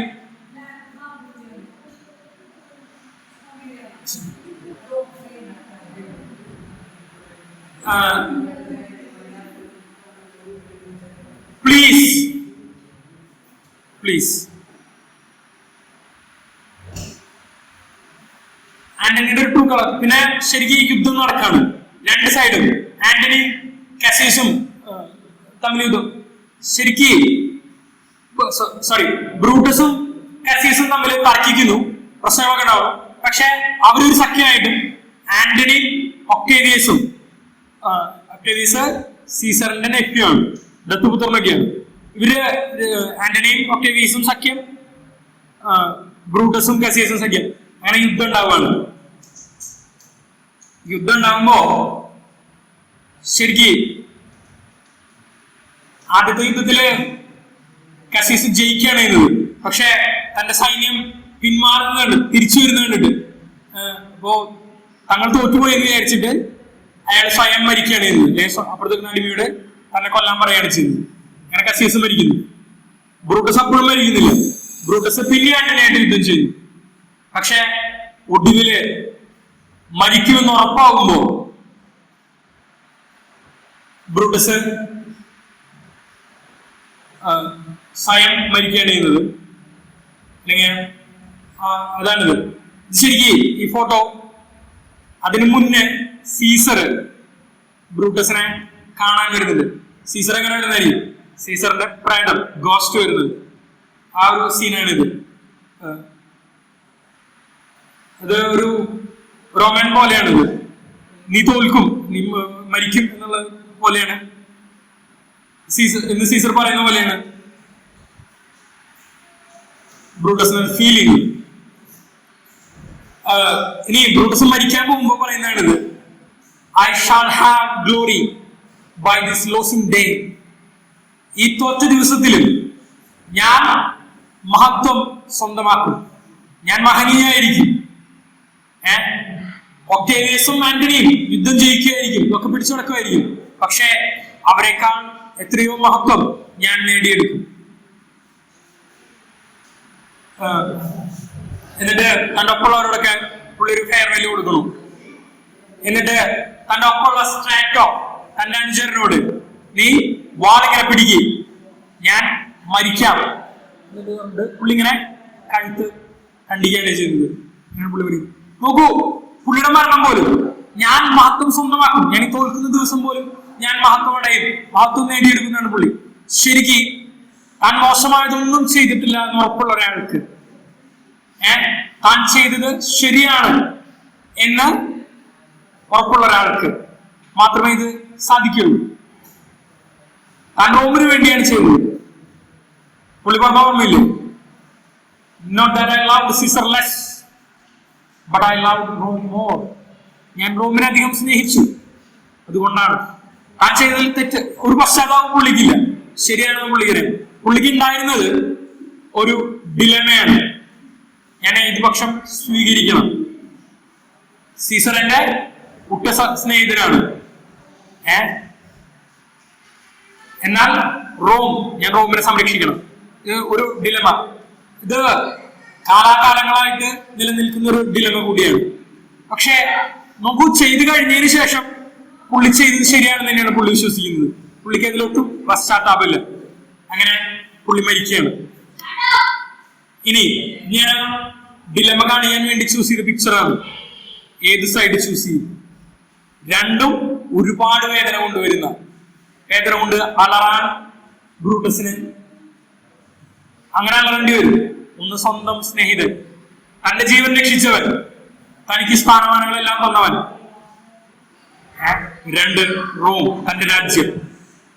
ഇങ്ങനെ ഒരു ഡിലമ എപ്പോഴും, പ്രത്യേകിച്ച് ടീനേജില് നമ്മളുടെ ഫ്രണ്ട്സ് ഒക്കെ ചില കാര്യങ്ങൾ ചെയ്യുമ്പോൾ നമുക്കത് പുറത്തു പറയാൻ പറ്റില്ല. ഈ ഡിലമ ഇന്നുണ്ട്, അന്നുണ്ട്, എന്നും ഉണ്ടായിരിക്കും. ഇത് നോക്കൂ, ആന്റണി പറയുന്നതാണ്, this was the noblest Roman of them all. ഇയാൾ ബ്രൂട്ടസ് മരിച്ചു. ബ്രൂട്ടസിന്റെ ശവശരീരം കണ്ടിട്ട് പറയുന്നതാണ്, റോമക്കാരിൽ വെച്ച് അല്ലെങ്കിൽ ഗൂഢാലോചന നടത്തിയവരിൽ വെച്ച് ഏറ്റവും മാന്യനായിരുന്നു ഇയാൾ. ഈ മനുഷ്യൻ ബാക്കി എല്ലാവരും സ്വന്തം ലാഭത്തിനു വേണ്ടി, അസൂയയ്ക്ക് വേണ്ടിയൊക്കെയാണ് ചെയ്തത്. പക്ഷെ ഇയാള് മൊത്തം ആൾക്കാരുടെ നല്ലതിനു വേണ്ടി, ഒരു ജനറൽ ഗുഡിനു വേണ്ടിയാണ് ഇയാള് കൊല്ലാൻ തയ്യാറായത്, സീസറിനെ വധിക്കാൻ തയ്യാറായത്. ഒരുപക്ഷെ പ്രകൃതി തന്നെ, ഈ നേച്ചർ തന്നെ ഇയാളെ സല്യൂട്ട് ചെയ്യും. എന്നിട്ട് പറയുമായിരിക്കും, ദിസ് വാസ് എ മാൻ. ഇത് ഒരു മനുഷ്യനായിരുന്നു, ഇയാൾ ഒരു യഥാർത്ഥ മനുഷ്യനായിരുന്നു എന്ന് പറയുമായിരിക്കും. അത്രയും റെസ്പെക്ട് ഉണ്ടായിരുന്നു ഈ ബ്രൂട്ടസിനോട്. ഒക്ടേവിയസ് പറയുന്നത് നോക്കൂ, ഒക്ടേവിയസ് പറയുന്നത്, വിത്ത് ഓൾ റെസ്പെക്ട്, എല്ലാ ബഹുമതികളോടും കൂടി ഇയാളുടെ എല്ലുകൾ, ശവശരീരം എന്റെ ടെന്റിൽ, എന്റെ സ്വന്തം ടെന്റിൽ വിശ്രമിക്കട്ടെ, എല്ലാ മിലിറ്ററി ഓണർഷിപ്പും അദ്ദേഹത്തിന് ലഭിക്കട്ടെ എന്നാണ്. ശരിക്കും ഈ ഡിലമ, ആ ഡിലമയിൽ നിന്ന് അദ്ദേഹത്തിന് ഒരു തീരുമാനം, ആ തീരുമാനത്തിന്റെ റിപ്പർക്കഷൻ ഞാൻ പറഞ്ഞല്ലോ. ശരിക്കും ബ്രൂട്ടസിനെ ഇത് Roman kingdom, Roman republic, Roman empire എല്ലാത്തിനും ഒരു കണക്ഷൻ ഉണ്ടെന്ന്. ശരിക്കും ബ്രൂട്ടസിനെ പ്രേരിപ്പിക്കുന്നതിൽ ഒരു ഘടകം എന്താണ്? കിങ്ഡത്തെ, രാജവാഴ്ചയെ ഒഴിവാക്കാൻ പ്രയത്നിച്ചവരാണ് തന്റെ പിതാമഹന്മാർ. അതാണ് ബ്രൂട്ടസിനെ നയിക്കുന്ന ഒരു കാര്യം. ശരിക്ക് റിപ്പബ്ലിക് നിലനിൽക്കാൻ വേണ്ടിയാണ് അദ്ദേഹം ചെയ്യുന്നത്, രാജ്യഭരണത്തിലേക്ക് റോം പോകാതിരിക്കാൻ വേണ്ടിയാണ്. പക്ഷേ ശരിക്കും എന്ത് സംഭവിക്കുന്നു വെച്ചാൽ, നാടകം കഴിഞ്ഞു, പക്ഷെ അവസാനം സംഭവിക്കുന്നത് ആന്റണിയും ഒക്ടേവിയസും പിന്നെ വേറൊരാളും പേര് മറന്നുപോയി, ഇവര് റോമിനെ മൂന്നായി ഭാഗിച്ച് ഭരിക്കാൻ തുടങ്ങും. ഒരു രാജവാഴ്ചയിലേക്ക് റോം പോകും. പിന്നെ ആന്റണീനെയും മറ്റവരെയൊക്കെ തോൽപ്പിച്ച് അവസാനം ഒക്ടേവിയസ് റോമിന്റെ ചക്രവർത്തിയായി തീരും. അങ്ങനെയാണ് റോമൻ എംപയർ ഉണ്ടാവുന്നത്. പിന്നീട് പുള്ളി അഗസ്റ്റസ് എന്നുള്ള പേര് സ്വീകരിക്കും. ശരിക്കും എന്തിനു വേണ്ടിയാണോ ബ്രൂട്ടസ് പ്രയത്നിച്ചത് അതങ്ങനെ ഇല്ലാതാവാണ്. സെനറ്റ് സിസ്റ്റം അങ്ങനെ പോവാണ്. സെനറ്റ് ഉണ്ടായിരിക്കും, പക്ഷെ സെനറ്റിന് വലിയ വോയിസ് ഒന്നും ഉണ്ടാവില്ല. അഗസ്റ്റസ് ഒരു രാജവാഴ്ചയിലേക്ക്, ഒരു ചക്രവർത്തി, ഒരു എംപയർ ആയിട്ട് റോം മാറാണ്. ശരിക്കും അതിനെ മൂന്നിനെയും ഈ നാടകത്തിൽ കണക്ട് ചെയ്യുന്നുണ്ട്. ഞാൻ നിങ്ങളത് എൻജോയ് ചെയ്തു എന്ന് വിചാരിക്കുന്നു. എന്നെ കേട്ടിരുന്നതിന് നന്ദി. Thank you.